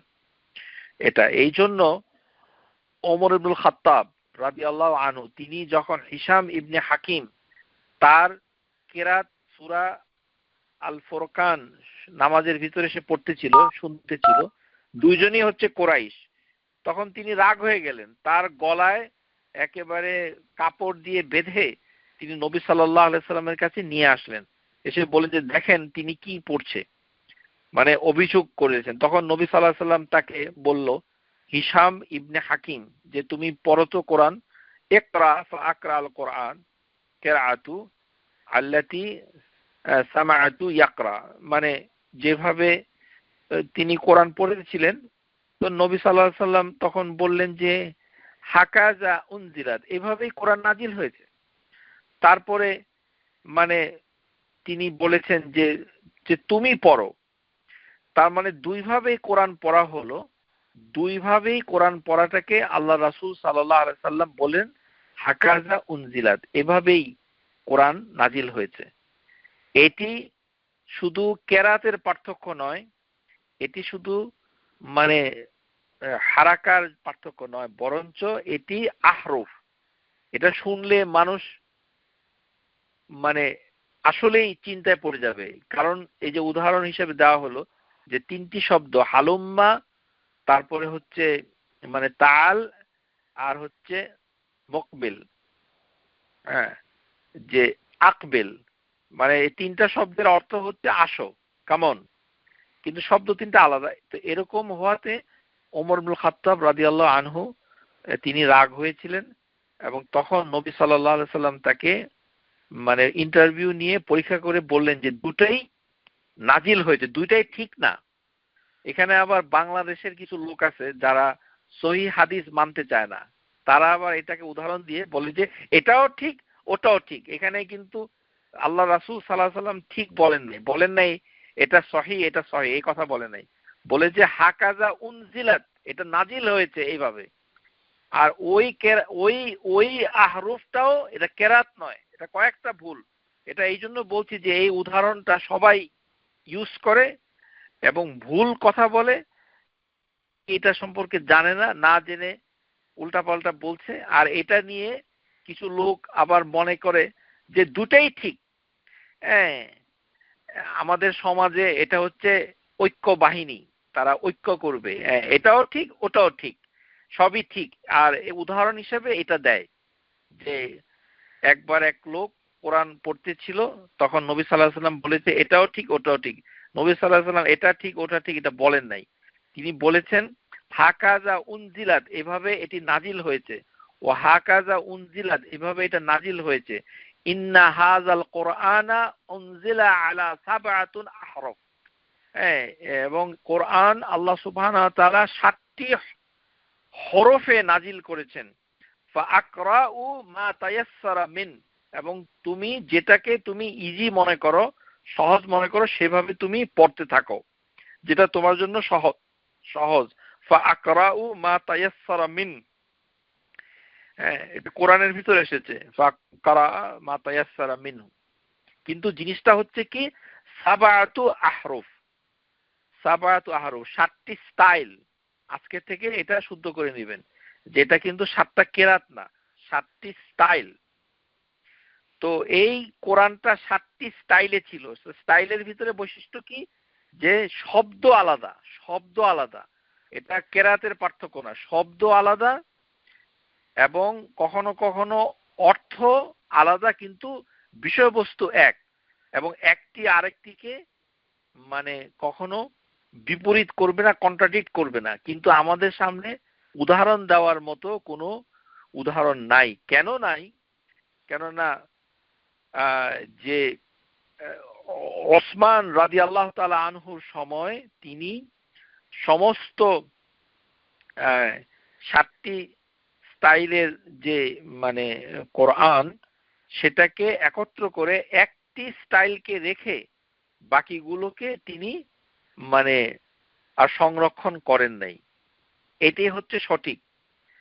ওসমান রাদিয়াল্লাহু তাআলা আনহু কি করেছেন, তিনি স্টাইল করেছেন কয়টা? একটা। ওসমান একটি হরফ রেখেছেন, বাকি সবগুলোকে তিনি বাদ দিয়েছেন। তার মানে স্টাইল বাদ পড়েছে, কেরাত বাদ পড়েনি। ওই স্টাইলের ভিতরে কোনো ডট ছিল না, কোনো ধরনের হারাকাত ছিল না। অর্থাৎ মনে করেন আলহামদুলিল্লাহি রাব্বিল আলামিন, এই যে শব্দটা, এটার ভিতরে আলহামদুলিল্লাহি রব্বিল, এখানে বায়ের নিচে যে ফোঁটা, আলামিন এর নিচে যে দুইটা ফোঁটা আছে, এই ফোঁটা গুলাকে বলা হচ্ছে যে আপনার হারাকাত। মানে ফোঁটাগুলা হচ্ছে এই দুইটা ফোঁটা, মানে এটা হারাকাত না, এটাকে বলা ইজাম, কনসোনেন্ট ইজাম। আলিফ আইন জিম আলিফ মিম, ইজাম। ইজাম কোনটা? বায়ের নিচে যে ফোঁটা, নুনের উপরে যে ফোঁটা, এগুলিকে, এই যে ফোঁটাগুলাকে বলা হয় ইজাম। চিন্তা করেন যে ফোঁটা ছাড়া কোনটা বা আর কোনটা নুন, এটা তো আমরা বুঝতেই পারবো না। এই যে ফোঁটা ছাড়া বা, এটাকে বলা হয় রসম, এটাকে বলা হয় রসম। তাহলে তিনটা জিনিস ওসমান রাদিয়াল্লাহু তাআলা আনহু যেই কোরআনটাকে হরফে রেখেছেন, সেটাতে শুধু রসম ছিল, আর কিছু ছিল না। রসমুল খাত, লেখার পদ্ধতি, স্কেলেটন, স্কেলেটন অফ রাইটিং। রসম, রসম কথাটা এসেছে স্কেলেটন অফ রাইটিং, সেটার সাথে ইজাম যোগ হয়েছে পরে। ওই নুন, ফা, কফ, এগুলোর ফোঁটাগুলো এসেছে, এটাকে বলা হয় ইজাম। আর তারপরে এসেছে বাওয়েলের ভিতরে ওই যে আপনার যে দম্মা, ফাতহা, কাসরা, এটাকে বলা হয় হারাকাত। যেমন আলিফ, মানে এই প্রসঙ্গে একটা সবাইকে জানানোর জন্য বলছি, এই খারা আলিফি শব্দটা হাস্যকর। খারা শব্দ কিন্তু আরবিতে নাই, খারা আলিফ। এটা ওই যেহেতু আমরা আমাদের নির্ভরতা উর্দুওয়ালাদের প্রতি এত বেশি, তারা এটা আমাদের সমাজে চালু করেছে খারা আলিফ। এটাকে আরব দেশের লোকরা বলে আলিফ খানাজিরিয়া, মানে ডেগার আলিফ, ছুরির মতো যেটা আলিফ, আলিফ খানজারিয়া, আলিফ খানজারিয়া, খারা আলিফ না। খারা মানে যে আলিফের উপরে নিচে কিছু নাই, এটা একটা হরফের উপরে থাকে। যেমন মালিক ইয়াউমিদ্দিন, ওই মিমের উপরে একটা টান থাকে। রহমান, ওখানে যেমন একটা টান থাকে, এর ইত্যাদি। যাই হোক, এগুলি হচ্ছে এক ধরনের হারাকাত, তাশকিল। তো এটার পরে ওসমান রাদিয়াল্লাহু তাআলা আনহু, তাহলে তিনি একটা হরফ রেখে বাকি হরফগুলোকে সমাজ থেকে তিনি বিলুপ্ত ঘোষণা করে দিলেন, যে আর কোনো হরফ থাকবে না, একটি স্টাইল থাকবে, এবং সেই স্টাইলে কোনো ফোঁটা নাই। জের জবর নক্তা, এটা অনেক পরের বিষয়, এটাকে বলে হারাকাত। ফোঁটাই নাই, জের জবর তো দূরের কথা, ফোঁটাই নাই, শুধু রয়েছে কি রসম। তাইলে উসমান রাদিয়াল্লাহু তাআলা আনহু কেন এটা করেছিলেন এই কারণেই যে আল্লাহ সুবহানাহু ওয়া তাআলা যে 7টা স্টাইলে মানে কোরআনুল কারীম নাজিল করেছে, হয়তো একজন পাঠক সেটা ফোঁটা ছাড়া ওইভাবে সে পড়তে পারবে ইত্যাদি। এই কারণে আমরা বিস্তারিত এটা সম্পর্কে তেমন জানি না, শুধু এতটুকু বলতে চাই যে 7টি কেরাতের সৃষ্টি হয়েছে মানে অনেক পরে। 7টি কেরাতের সৃষ্টি হয়েছে অনেক পরে।